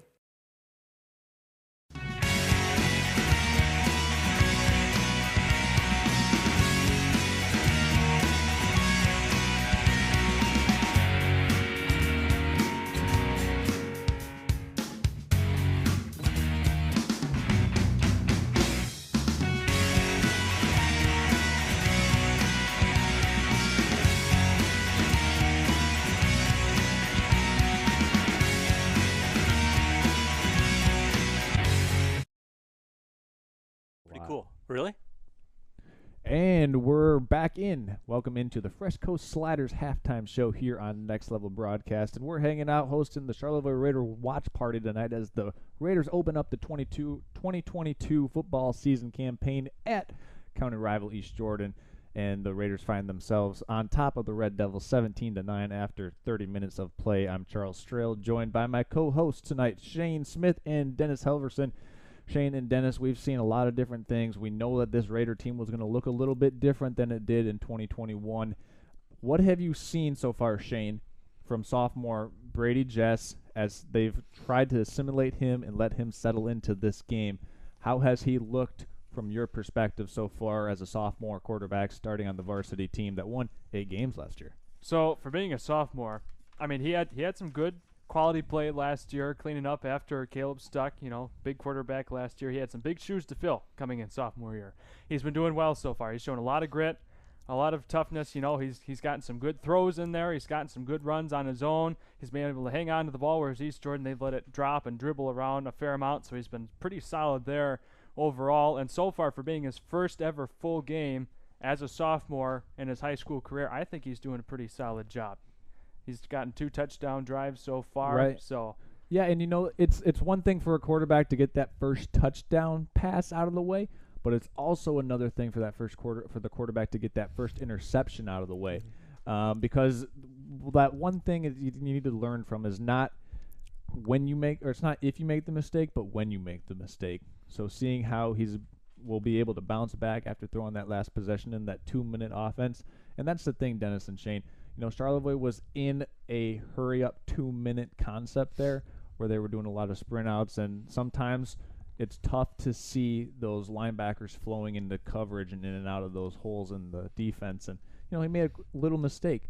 But I've been really impressed with the composure that he's had. They started out, Brady was just kind of throwing it into the flats, getting some easy completions. But, Dennis, let's talk about that Raider offensive line and that running game with number 15, Herzog. I mean, he's been a beast out there so far. Yeah, and probably, one of the things you tend not to do is kind of recognize those horses down in the trough. I mean, just because we're not calling their names, we're not seeing their numbers, we're typically only calling the guy who's, picking up that 5, 10, 15, 20 yards. But really, the people, the unsung heroes, so to speak, are those ones whose names maybe we don't get in as enough. I think, those are the ones opening some of those holes, like we mentioned earlier, I could have walked through, just doing their job up and down. And how many of those defensive linemen are also playing offense? I think, you got to give them a lot of credit. Even Brady playing both ways, Sterrett playing both ways. A lot of these players really, and as the game goes on, it's going to all be about endurance.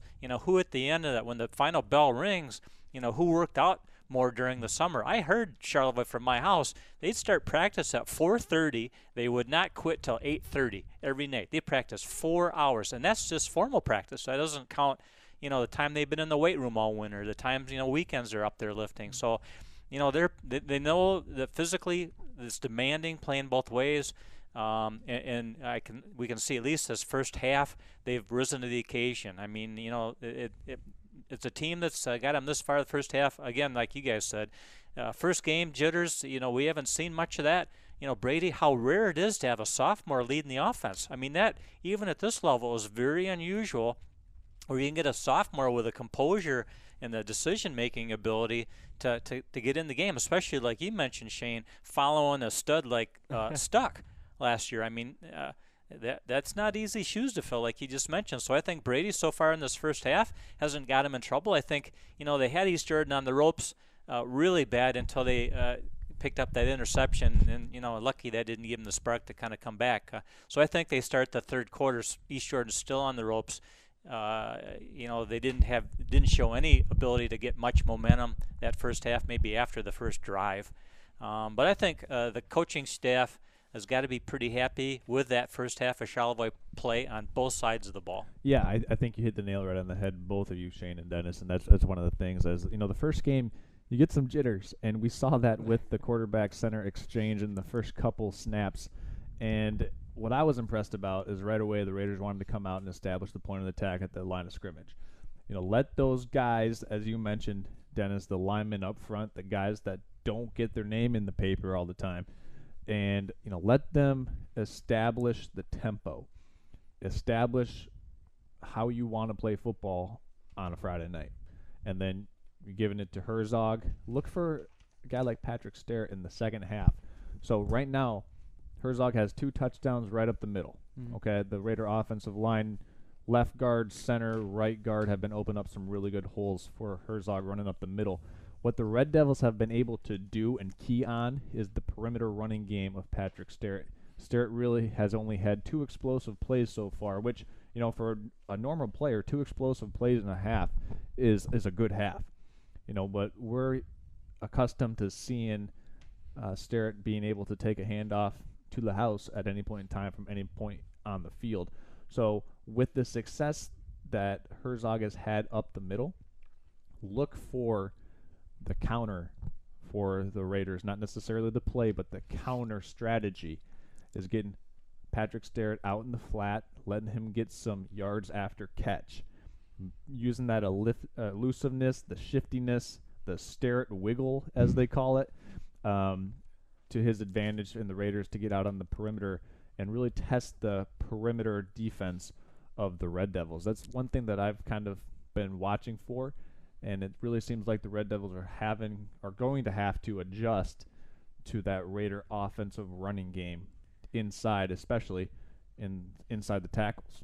Yeah, the other thing I'd mention too is I remember last year, Vollmer was good for maybe half a dozen plus catches, and typically those were long gainers. I think he's only got 1 catch in that first half. I'd like to see maybe him get involved, but I know that chemistry between a quarterback and any of those wideouts like that takes a little bit of time to kind of develop and mature. So it does. The timing, kind of getting to know each other, kind of like Reed and quarterback there at MSU. Naylor. Thornton. Thornton. Thornton getting to know each other. That relationships that they had started in junior high and continues to high school to become such a successful duo. So the nuances of the game, getting to know each other, getting to know those nuances of a quarterback for the receiver, kind of keying off of, that'll come, and the stakes are high. I mean, last year Charlevoix went 8-2, 8-1, went the deepest they've ever into the playoffs. So I mean, man, as things go, that was a great team last year. And these are a lot of young players. Number 1 young is the quarterback. So a lot of different roles, a lot of different expectations, responsibilities. It's going to take a little time, but I think I'm pretty happy with the first half. I mean, East Jordan hasn't proved to be a slouch. They've shown some strength as well, but I'm pretty happy. Coach has got to be pretty happy with what he's seen so far. Yeah, like we said in the pregame show, the defense of the Raiders is really something that is what they want to hang their hat on. You know, being sound in their schematics, able to read their keys, not give up any broken plays. And I think we saw one broken play in the first quarter, and it was on the answering drive right after the Raiders scored their opening touchdown. The Red Devils hit a big pass. It was about a 50-yard pass play that they hit over the middle, and it looked like it was a broken coverage for the Raiders secondary, and that's how the Red Devil wide receiver, I believe it was Ostrom, that was able to get free in the secondary there for the Red Devils. But so overall, a pretty good first half for the Charlevoix Raiders against a county conference opponent. So this game's never easy. There's a lot of emotion. We saw the emotion right before the end of the second quarter as you see the teams getting ready to take the field here. This has been the Fresh Coast Sliders halftime show. Once again, hey, Fresh Coast Sliders located inside the back lot in Charlevoix. It's Fresh Coast Sliders for hamburger sliders. It's the perfect taste intersection of savory and gourmet, offering a wide variety. Fresh Coast has something for everyone.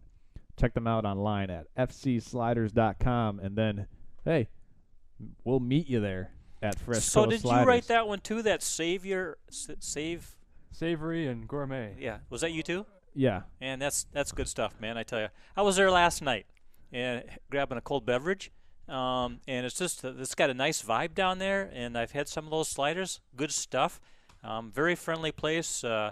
I think you mentioned, Charles, later on in the year we're going to be broadcasting from. That's right. We're going to have a couple hosting. We're going to be hosting a couple Raider watch parties later on for some away games. We'll be doing it right from the back lot, which is where Fresh Coast Sliders is located at. So with that, this has been the Fresh Coast Sliders halftime show. We'll be right back after this.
Charlevoix State Bank was founded in 1994 to provide exceptional local service to our northern Michigan community.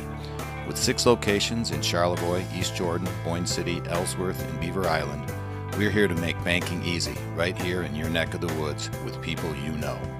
Charlevoix State Bank believes in the positive lessons of high school athletics and is a proud sponsor of tonight's game.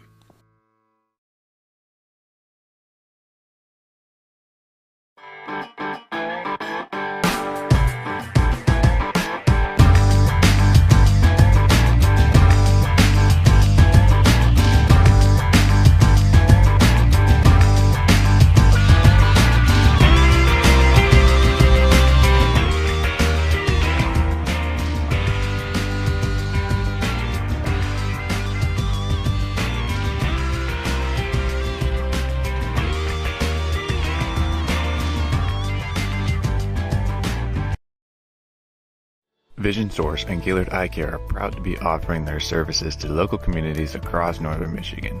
With locations in Gaylord, Boyne City, Bel Air, and Sheboygan, they're committed to serving you and providing a trusted source of credentials and expertise. If you're struggling with anything vision related, then don't hesitate to schedule a consultation and meet their friendly and experienced staff for yourself. Business owner, you learn to wear a lot of hats. The custodian hat, the IT hat, and well, you should have called a professional hat. Auto Owners takes care of your business insurance, so you can take care of everything else. That's simple human sense. Ask Bingham Insurance Services in Charlevoix if auto owners make sense for you. This November, the citizens of Charlevoix will have a choice to elect Dennis Halverson for mayor. On November 8th, choose leadership you can depend on. Vote Dennis Halverson. Paid for by committee to elect Dennis Halverson mayor.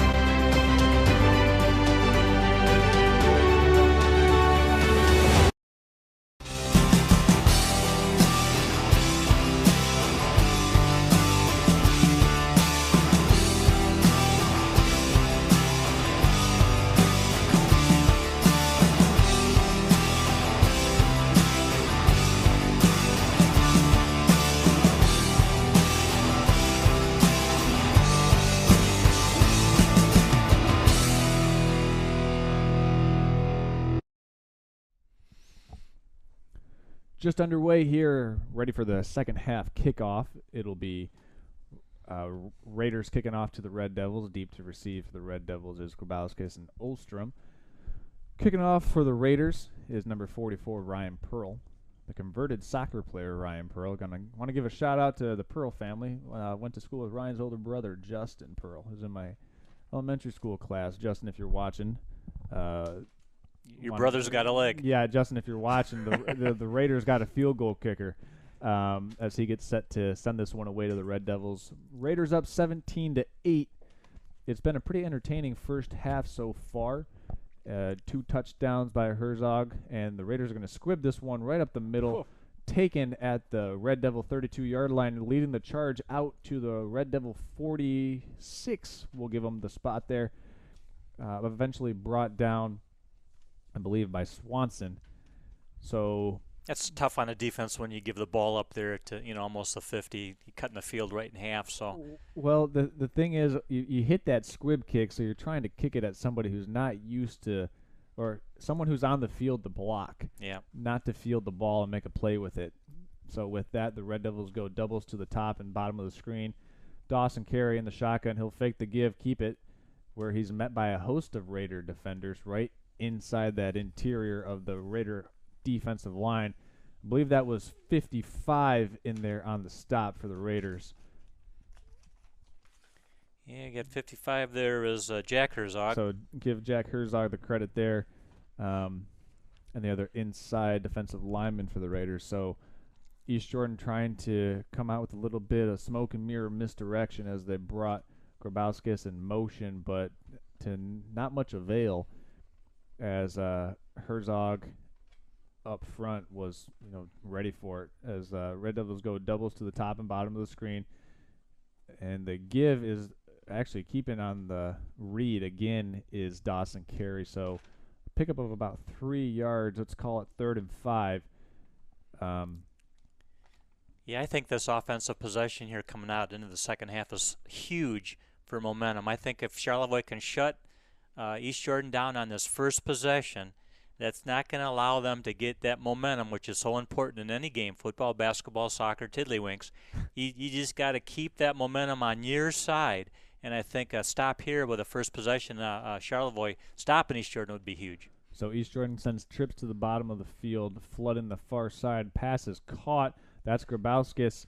He's going to be about 1 yard short of the first down marker.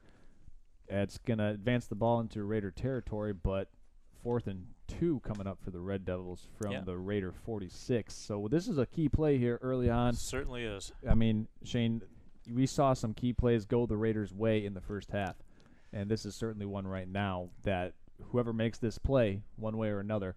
But before we get to that, I wouldn't be surprised if the Red Devils try to hard count the Raiders here. I was just going to say, if the Raiders defense holds like they have been the entire game, I really don't foresee East Jordan making this here. So it'll be interesting to see if they have any trick plays. There's the hard count right there by the Red Devils. They're going to snap it, give it up the middle, and they're going to get the first down. Ball came loose at the end there, but able to get back on top of it. So the Red Devils did attempt the hard count. The Raiders showed pressure but did not bite. But Red Devils with an inside give up the middle, able to pick up the first down. Yeah, I think the East Jordan coach knew the significance of that 4th down, and that's why he went with it. He knew he had to and again try to pull that momentum back from kind of the tailspin they were in, and going fourth there, trying to make that first, I think was a pretty gutsy call by East Jordan. Yeah, so Dawson Carey in kind of like the off-center eye pistol formation, and making the tackle there was Trevor Streeter, as he was in there with a couple other Raiders, as well as 66 at Streeter. Yeah, Streeter was in there. Also looked like Henry Herzog was in on the tackle as well. Raiders going to shuffle in some fresh bodies as they're changing that defensive line front every now and then, bringing in some fresh defensive linemen. Back in there is Braden Greensky. He's getting a push up the middle and almost makes the tackle. Unable to do so, Carey turns the corner and gets taken down at the 25-yard line. A pretty aggressive tackle there. It looked like Sterrett got him around the shoulder pad, or maybe that was Max Dixon who got him around the shoulder pad there. And it looked a little dirty, but it wasn't. He just got him up around the shoulder pad, pulled him down. Yeah, and Charlevoix bit on the fake there, and defense went right, and the ball came back left on that keeper, and East Jordan was able to pick up a nice gain there. So with Carey in the shotgun, Red Devils send twins to the bottom of the screen and top.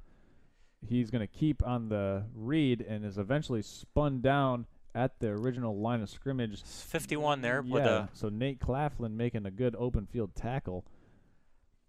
And that save, there was nothing between him and the end zone except Claflin. So kudos to, stepping up and making the play, because there was nobody else there to make it if he got by him.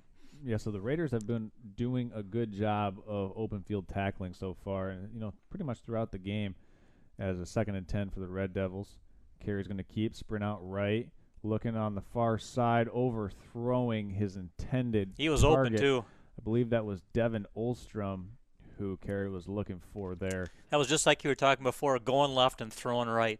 That's just such a hard thing to do. Even college or pro ranks, you don't see that very often, right, just because you can't get anything on it. And even though he was, going to his right, throwing right there, he was rolling right into the far side of the field. So it can become tricky to be able to do that.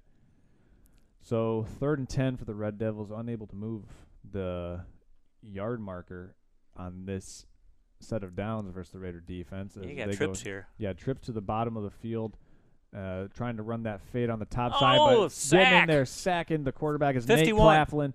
Nate Claflin came around from the weak side of the formation and got to Carey before he could get rid of it.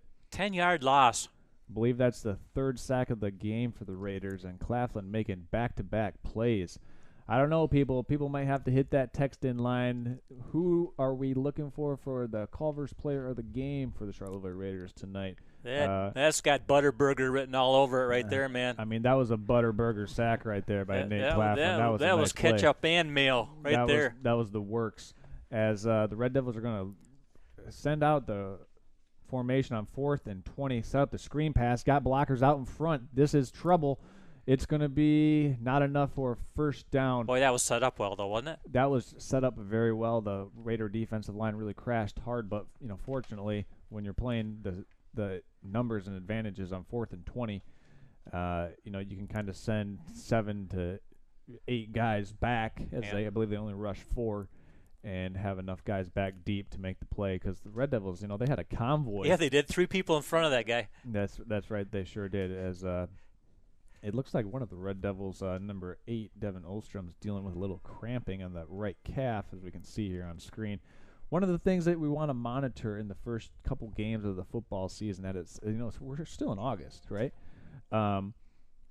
So, it's 72 degrees at the time of kickoff, and you're used to your summer vibe, and you're in northern Michigan, you're out on the lake, you're out on the boat, taking in a lot of fluids is something that you got to do.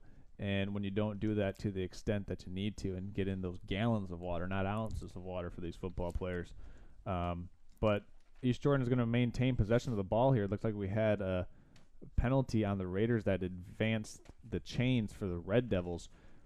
We didn't get a call on what happened, or a signal, or we just had the camera lapse out of coverage. If the running back for the Red Devils was able to miraculously slip out of a tackle by 4 Raider defenders and pick up a first down, or if it was like a late hit, unnecessary roughness penalty at the end of the play. We'll have to check with some people in attendance to see what that was. Yeah, whatever the case, a 2nd and goal from about the 7 for East Jordan. Yeah, so big opportunity for the Red Devils here as they send Grabowskis in motion. They're going to fake it. Carey's going to keep up the middle, and he's got a touchdown. Red Devil touchdown. So good job of taking advantage. The Red Devils marched the opening kickoff right down the field. They started that drive right around the 45-yard line because they had a pretty good kickoff return, if I recall correctly, and they punch it in for 6. So right now we've got a 3-point game. It's 17-14. Look, right now the book says that you want to kick this extra point and not try to go for 2. Yep. You want to turn this into a 2-point game as opposed to a 1-point, or leaving it at a 3-point game if you don't convert this extra point. So we'll see what kind of kicker East Jordan's got. And kick is up, and it's good. So we have a 2-point game with midway through the third quarter. We're going to step aside and be back with the Raider possession here. This is Raider football on Next Level Broadcasting. We'll be right back after this. Stay with us.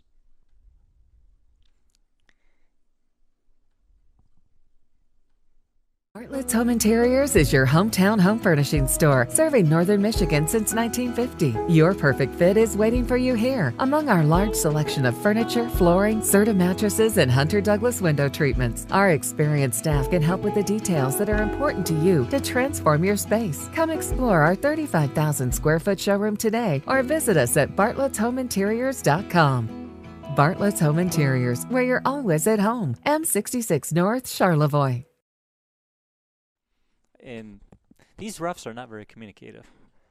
Welcome back. Your Raiders about to take their next possession after East Jordan just scored a touchdown, bringing it to a 2-point game, 17-15.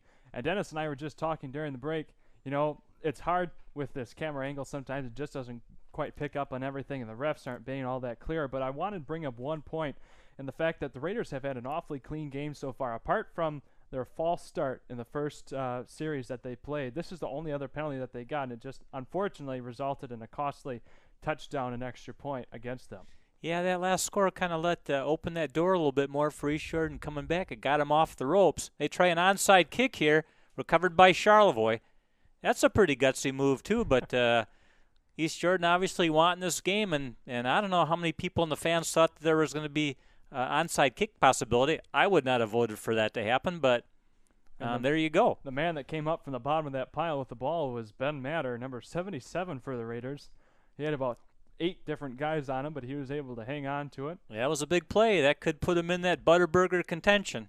I mean, he coughs up that ball or bounces off his shoulder pad and gives that ball back to East Jordan there, man. This could be trouble. The phone has been buzzing off the hook, so we thank you all for coming in with your suggestions for player of the game. The Raiders have it at their own 44-yard line. Brady makes the call, gets ready for the snap. Hands it up the middle to number 3, Sterrett, and he just gets past the first down chains. So we'll have the Raiders encroaching on the Red Devils' territory, now on their 46-yard line. I'd like to see Charlevoix do what they did right off the bat, as a slow, methodical, relentless pursuit of another 6 points. Take a lot of time off the clock, kind of try to wear East Jordan down later in this game, and you can't score if you don't have the ball. So I'd like to see a replay of that very first series Charlevoix did here tonight. And now the chains are being brought out. Can't quite determine where the ball fell, if it's second down and short, or if it's a first down indeed. And by looks a like long the Raiders, ways. by almost an entire extra football length, have that first that wasn't down. even close. I think you ought to give those refs one of those cards for that sponsor of ours that does the glasses. Gaylord Eye Center. They need that little eye we check gotta, there. we gotta get that ref's home address, and send them, because that was 2 feet of first down. I mean, we're 40 feet up in the air with this camera and looking through a TV screen. And we called it. Yeah, we could see it just fine. So, Brady once again in formation. With Herzog in the backfield. Camera took a little jump there.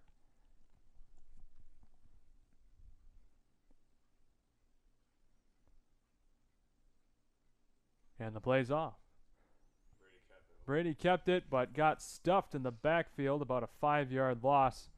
2nd and long, about 15. He got stuffed by about half the defensive line by East Jordan. I'm not sure what happened to the offensive line. And again, you don't know if that was a broken play, missed assignments, but that didn't look like something you'd probably have in your playbook right there.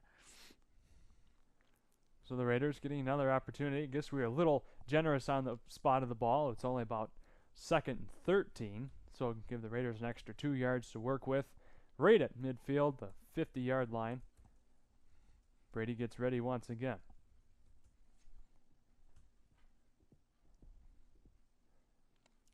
The handoff. The fake handoff. The pass way upfield. Perfect. He was able to grab it with 2 defenders on him, and that's a nice 20-yard gain for the Raiders. That was his best pass of the night right there. He was under pressure. You know, we're talking a sophomore. We're talking a 10th grader. I don't think he can drive yet. And he stood there in the pocket and delivered that ball into pretty good coverage and picked up a huge first down for the Raiders. You know, he might not be able to drive a car, but he can certainly drive the team tonight. That's for sure. Yeah, He's doing I a like great that. job. Yeah, Shane, that was a good one. I'm trying, guys. I tell you what. I'm trying. Yeah. Oh, boy. Put Shane down for that Butterburger consideration with that one. That I'll was take it. he's driving the team. I haven't had dinner yet, so I'll take it. Here we go. Jess hands it off, but he hello, breaks yeah, it's through kind the of line. a reverse there. Pulled the ball back, a little trickery there in the backfield. That was A.J. Spiegel that was able to make it up the middle. That was his first big play of the night. Moves it up about 8.5 yards or so. A little trickeration, always fun to watch, especially when it works. Worked for perfection, that one. Everybody obviously did what they were supposed to. Nice gain for Charlevoix. You know, I think we're going to have to add that one to the dictionary. Trickeration. I like that word. Yeah. Yeah. I don't think I came up. That was just, I don't know where it comes from. Charles, you ever hear trickeration before? You know, I've never heard of trickeration, but I've seen it as the Raiders get that one complete on the near side of the field. That was Vollmer that was able to pick up the ball. Was he able to pick up the first down? Doesn't look quite. He's about a yard short. You got to be close. Yep. Yep. We got it. We just got a text in from the hotline saying that Brady Jess is in fact 16 years old. Oh, okay. So we're gonna go out on a limb and assume that he does have his driver's license, and it shows because he is capable of driving a car and driving the team. Shane. All right. Well, hey, nice duo there. You can't go wrong with that. Man, he's an old sophomore then. All right. Yeah, 16. Good to know. Yeah. Thank you, audience member. Yeah, we appreciate the commentary at the text-in line. Thank you for keeping us on point. As Herzog keeps driving. Yeah, this time he might have picked up the first down. Man, I think he's right up near the top. Herzog's been having a great game so far tonight. I can tell everyone who's listening, we have received 184 texts for Herzog Player of the Game, followed closely by Patrick Sterrett with 162. So keep voting, hitting that hotline for Player of the Game. Winner will receive a Culver's Butterburger value coupon as the Raiders come down. Give to Herzog up the middle. Yeah, man. He's in. Third touchdown of the touchdown. night. He was not going to be denied, man. He had 6 points in his eyes. I could see it from here. And we're 15 miles away, and that had his number all over it. His number, his burger, his everything written all over it. I'd throw in one of those cement mixers for that one. That was just, while he's there getting the Butterburger, throw in the cement mixer. That was a great play, great run. After this game, they might rename that to the Herzog Burger. The Herzog Burger, I could see that. So Ryan Pearl back to attempt the point after. A little bit of a high snap. Pearl puts the leg down, drives it through. That one would have been good from Charlevoix, Dennis and Shane. That was a nice kick. Again, probably high school isn't probably one of the skill spots as kicker. It's very rare to see a kicker. That's why a lot of them don't go for one. They always go for two because they don't have somebody who can kick it that far. But obviously not an issue for Charlevoix tonight with Pearl. Just hotter than a $2 pistol here tonight. Well, hey, with that, we'll be right back with East Jordan's next round up the field after this break.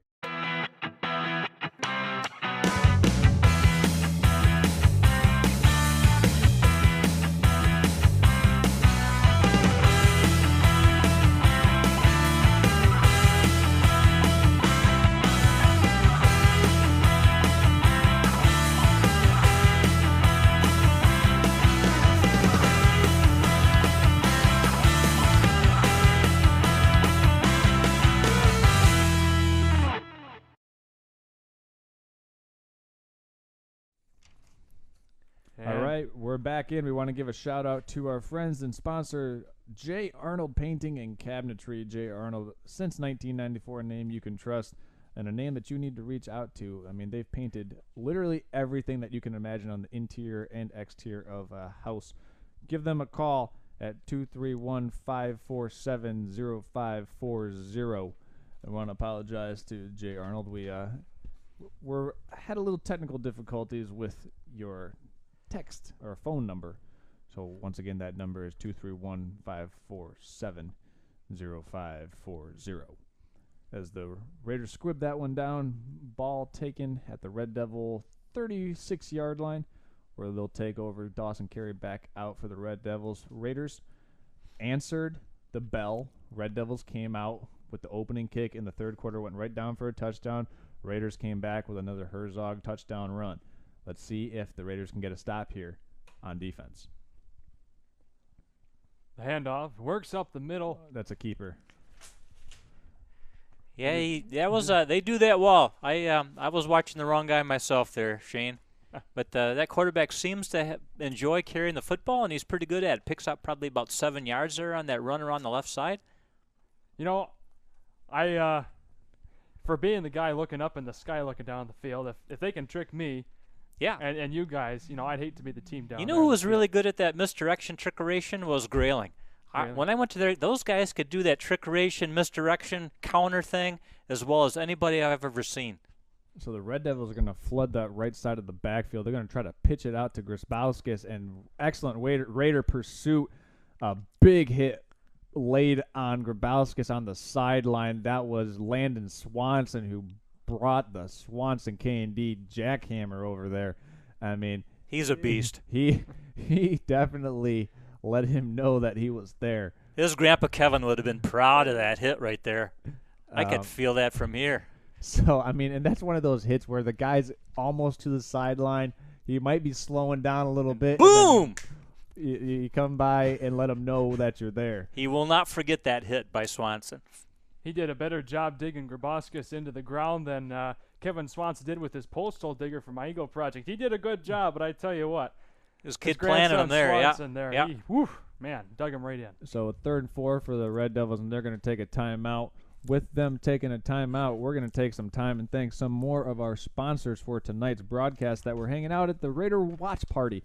We're going to thank our friends at Just Wooden Steel. And hey, Michiganders, like I said earlier, we all have a lot of outdoor toys, meaning 4x4s, ATVs, side-by-sides, campers, trailers, boats, jet skis. Oftentimes we don't consider how to store these vehicles, or we face the surprising fees of paying someone to store it for us. But here's an alternative with Just Wooden Steel. They take the time to make it easy with pole barns, metal frames, and sheds built to your desired specifications. Just Wooden Steel. Go with what's real. Go with Just Wooden Steel. And we also want to thank our friends at Professional Seamless Gutters. Listen, hey, Professional Seamless Gutters, they do the best work. Anytime you need help with any type of gutter upholstery, bring gutters in. You need to call Professional Seamless Gutters. When you call them, you actually get them. That's Professional Seamless Gutters, one of tonight's sponsors of tonight's game. Carey with a big run there. He gained about 15 on the play and moved the chains for the Red Devils. You know what, Charles?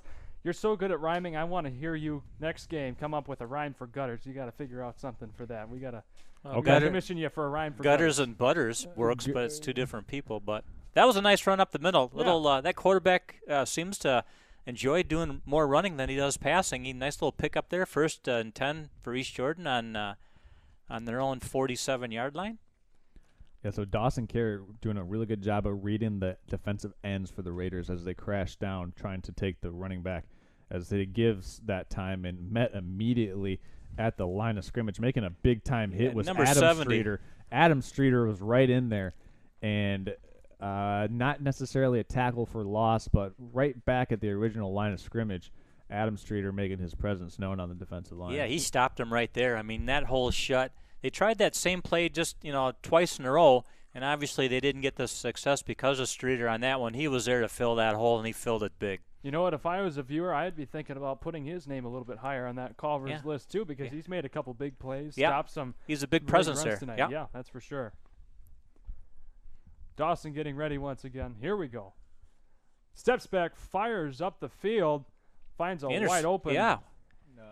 Complete. Yeah, it was a complete pass to number 4. That was Hector for the Red Devils. Yeah, right into double coverage, and EJ came down with it there. Nice little pitch and throw there for East Jordan. First, third down and about 4. Big play here for East Jordan. So, yeah, Dennis, as you said, it 3rd and 4. A good drive so far for the Red Devils as they're going to take a timeout. And as they take a timeout, we're going to keep it here with you as we get some chance to thank some more of our sponsors. We want to thank our friends at the Charlevoix State Bank. And listen, during a time of mergers, acquisitions, and name changes, the founders of the Charlevoix State Bank wanted to keep it simple and concise. They saw a need for a truly local bank focused on community and strong customer relationships. Those values continue to drive them today as they are a proud sponsor of local high school athletics in Charlevoix County. That's the Charlevoix State Bank. We also want to thank J. Arnold Painting and Cabinetry once again. The J. Arnold Painting and Cabinetry was founded in 1994 and has been an industry leader ever since, boasting an experienced staff that has seen and painted almost everything. Home exteriors, interiors, fine trim, finish work, cabinetry, you name it, they've done it. J. Arnold Painting is only one phone call away from getting you one step closer to completing your dream home. Call them today at 231-547-0540. Also, Bartlett's Home Interiors. Since 1950, the best selection of furniture, flooring, Serta mattresses, and Hunter Douglas window treatments has been at Bartlett's. Bartlett's Home Interiors is a name you can trust with the brands you need. See for yourself at their 35,000 square foot showroom in Charlevoix or online at bartlettshomeinteriors.com. Shane, back to you. Dawson hands it off. And I tell you what, they couldn't get more than 2 yards off of that one as well. So it'll be a 4th and short situation here. What do you guys think? They've got to go for it at this point. Time's running short. They're down by a touchdown and a couple points. So it's a they picked up that first down. Looks like, didn't it?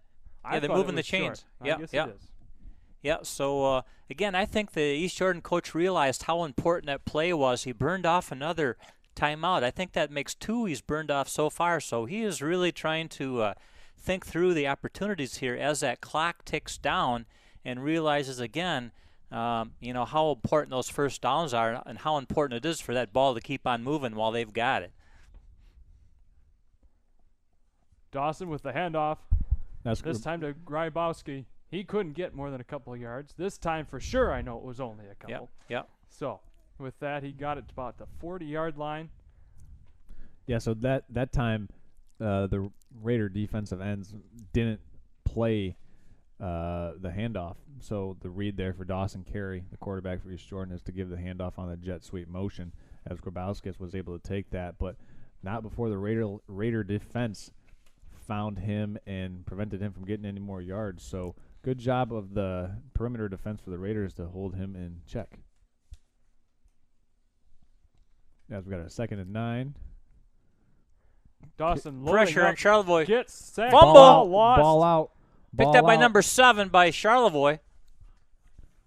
That would be George Sheets. And they're saying they're gonna say that he was down. They're saying that Dawson Carey was down before the ball came out. So that's still gonna put East Jordan in a very unfavorable position. That's gonna make it 3rd and 21 from the Red Devil 48-yard line. So the first down marker is actually at the Raider 34. So did you happen to catch who sprung that ball? Because somebody from Charlevoix had a believe, bear wrap on that quarterback. I believe I don't know which one it was, but I believe it was one of the streeters who was able to get that ball out.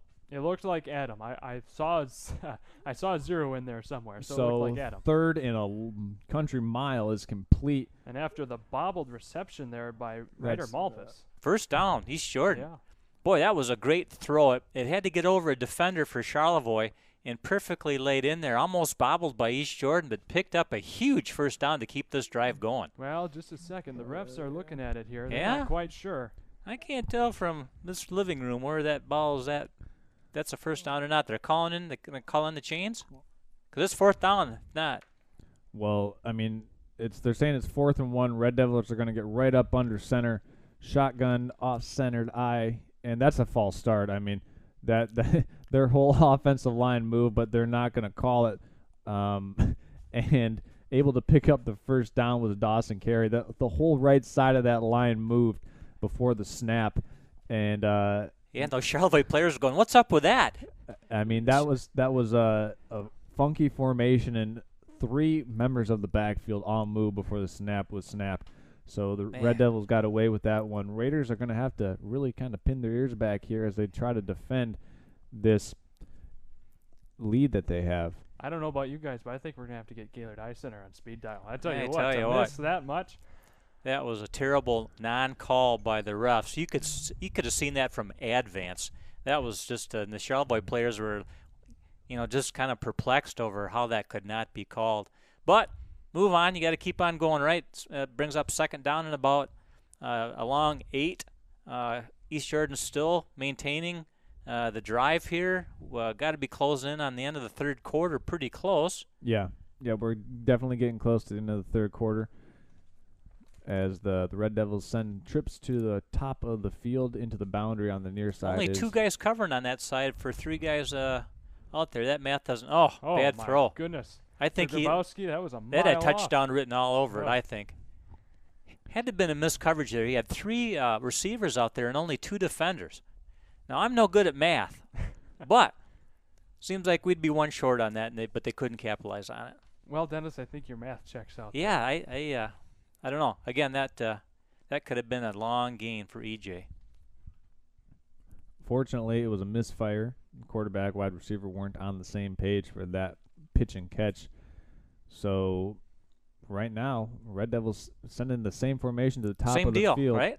It looks like they got trips to the top. 2 defenders up there for the Raiders, bringing the pressure up the middle, setting up the screen pass inside. But wow, what a nice job of flowing down the line of scrimmage, making the play is number 72 for the Raiders. Yeah, was that 72 walking away? I think he saved a touchdown there, man. That was Connor Ortiz. Well, number 20 there, isn't it? Is there 20? So Connor Ortiz making the play there. Connor, I believe that's the first time we've called your name tonight. Kudos to you, Connor. That saved a touchdown. So now we have a 4th and 5 for the Red Devils as Ortiz just made that play, keeping the Red Devils from advancing, probably saving a first down if not a touchdown. Yep. So I'm going to call this the Dennis Halverson big play of the game right here. Okay. 4th and 5, 4th and 6. We got doubles to the top and bottom of the screen. Red Devils trying the hard count. Raiders are not biting. And as we get back to the snap, Carey takes it back. He's under pressure, throwing it up deep in the end zone, and the pass falls incomplete. Intended target was Ryder Malpus, unable to secure the pass from Dawson Carey, and it looks like the Raiders are going to take over on downs. Huge play. So Red Devils march all the way back down the field. Raiders take over on their own 10-yard line. Actually, the ball rests at the Raider 20. Mm-hmm. So they get the stop they needed. Now they might be able to really start working the beef with the ground and pound.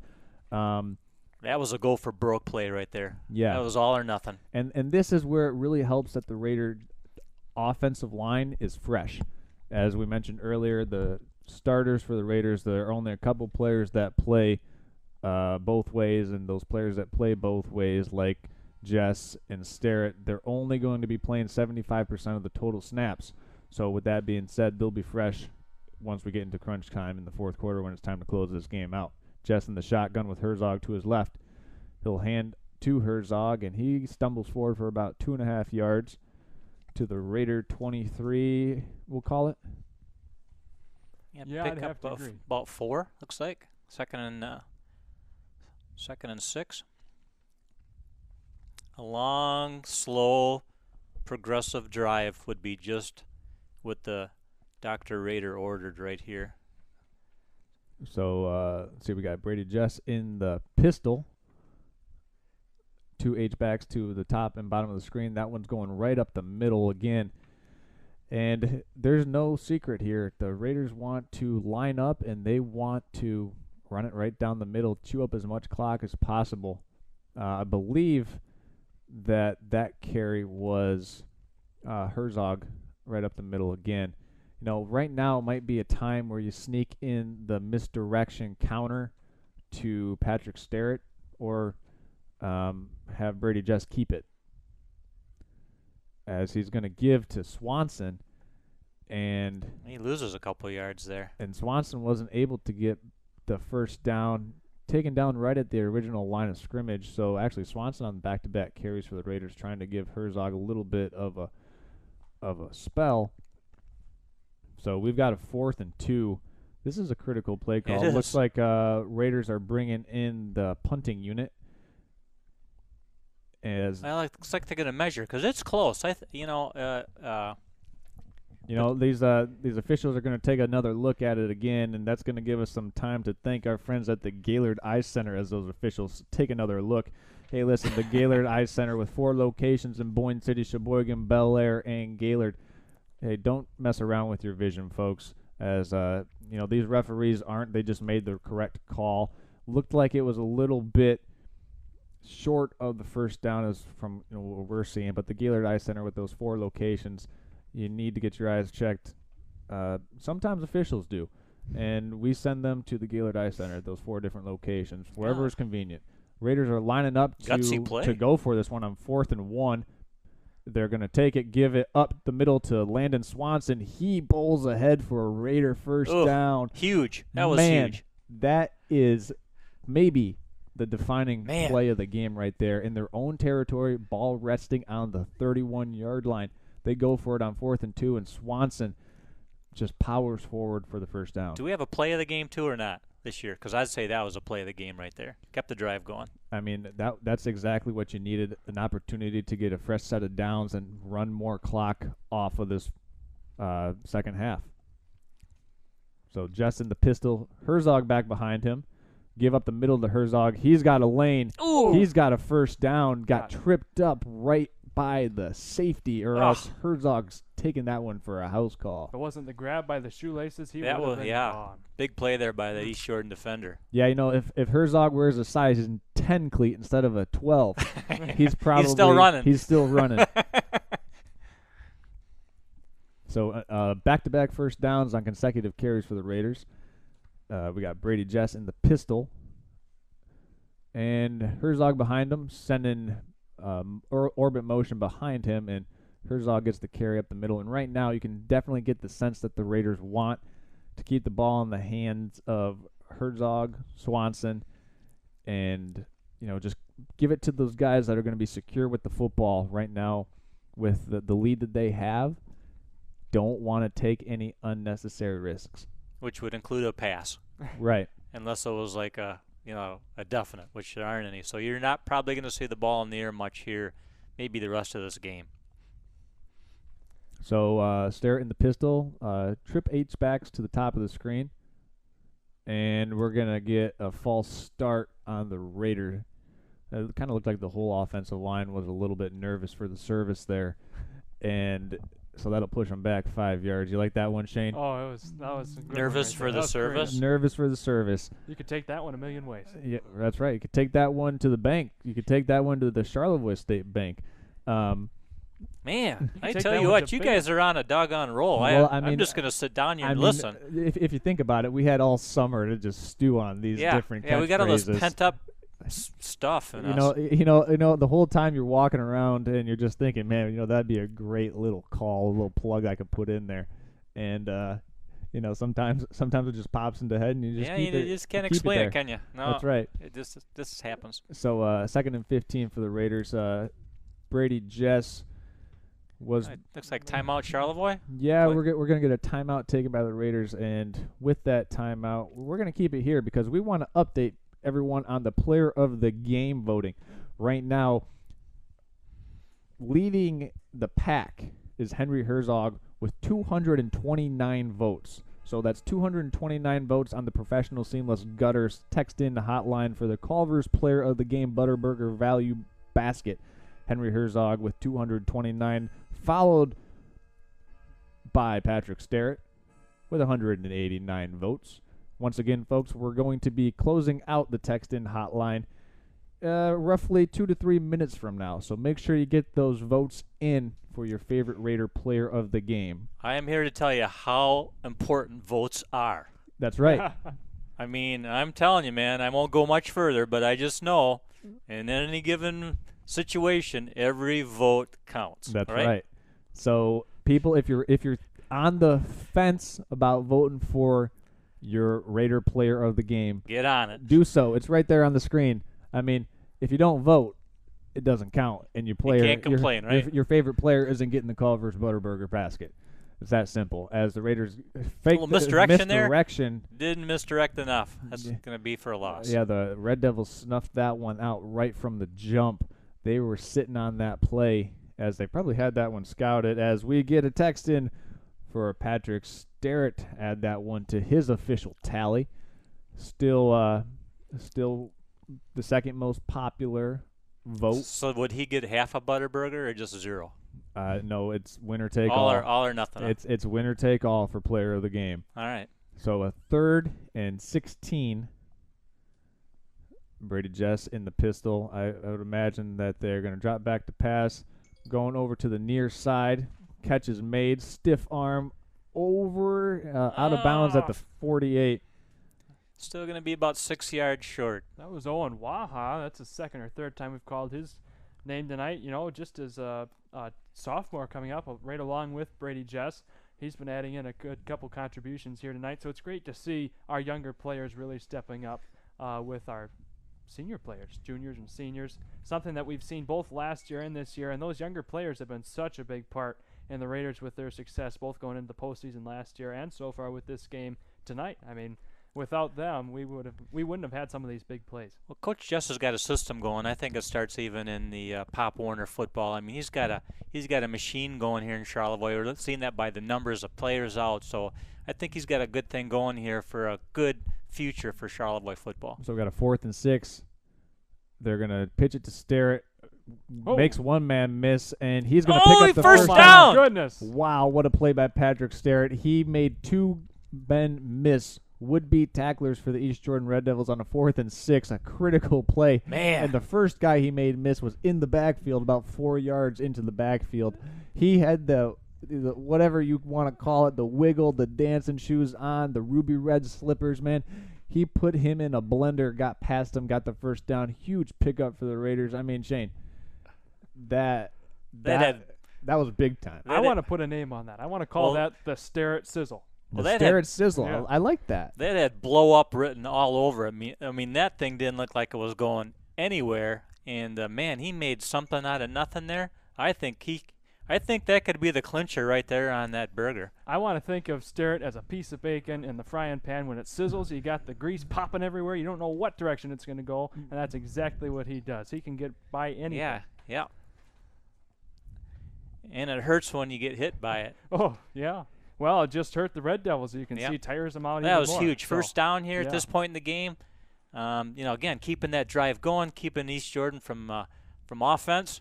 You can't score if you don't have the ball. So this has been just like the drive we saw start the game, where Charlevoix slow, methodical, gets the long one when they need it from the player who most likely can deliver, which we saw there on the last play. So we do want to give a shout out to the Raider offensive line. We're going to have to talk to our sponsor Culver's to see if we could, potentially in the future do a Butterburger basket for the whole offensive line, because right now they're definitely dominating the point of attack and owning the line of scrimmage right now as the Raiders kind of salt this game away on this long drawn-out drive where they've only had to pass once and being able to, get solid gains up the middle. Well, that was a nice run there in the last play there. There's about 6 yards. There's a nice juke as Sterrett's taking this one. Don't stay in bounds, and he's eventually pushed out of bounds. A loss of maybe looks like 8.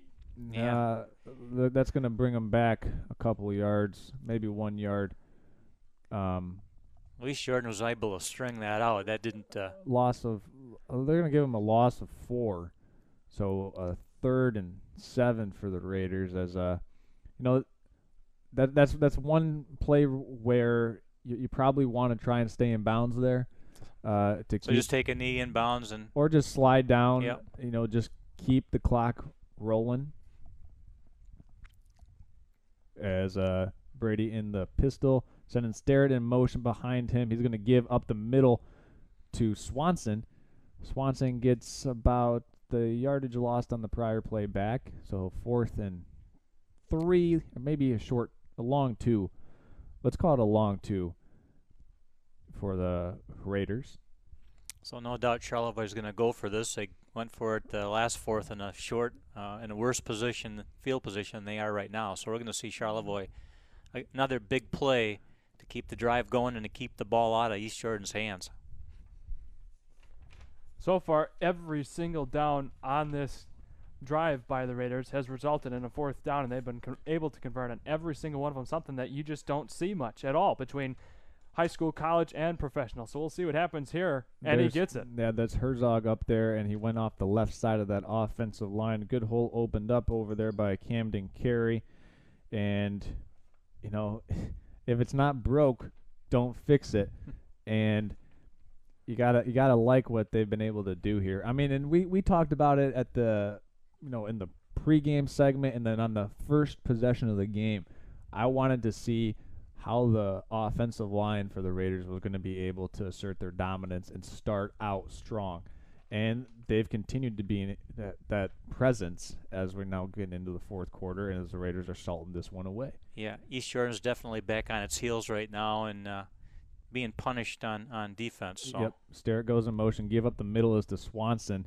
He's going to pick up about 5 yards, pushing the pile, blocking till the end of the play. Love to see that for the Raiders. That was number 22, Troy Nickel, finishing off his block.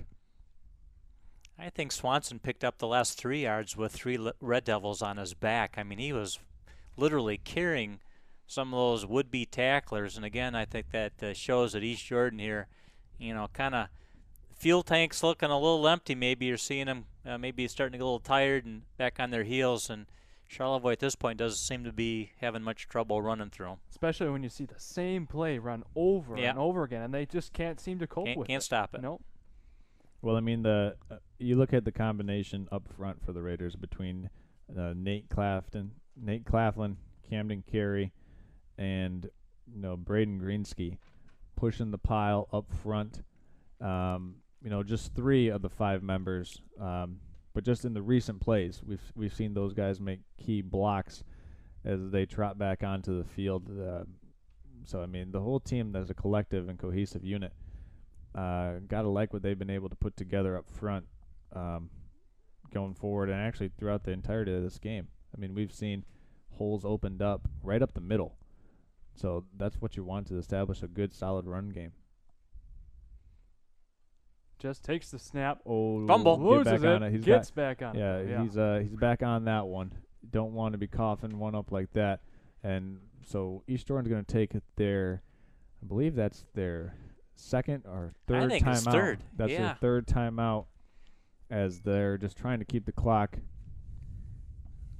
As they're just trying to keep the clock from running out and kind of sealing their fate for this one. But I mean, just overall, guys, to recap this game, if you're just kind of tuning in or didn't see the whole game, the Raiders came out, punched one in on their opening possession. It was a run up the middle by Herzog.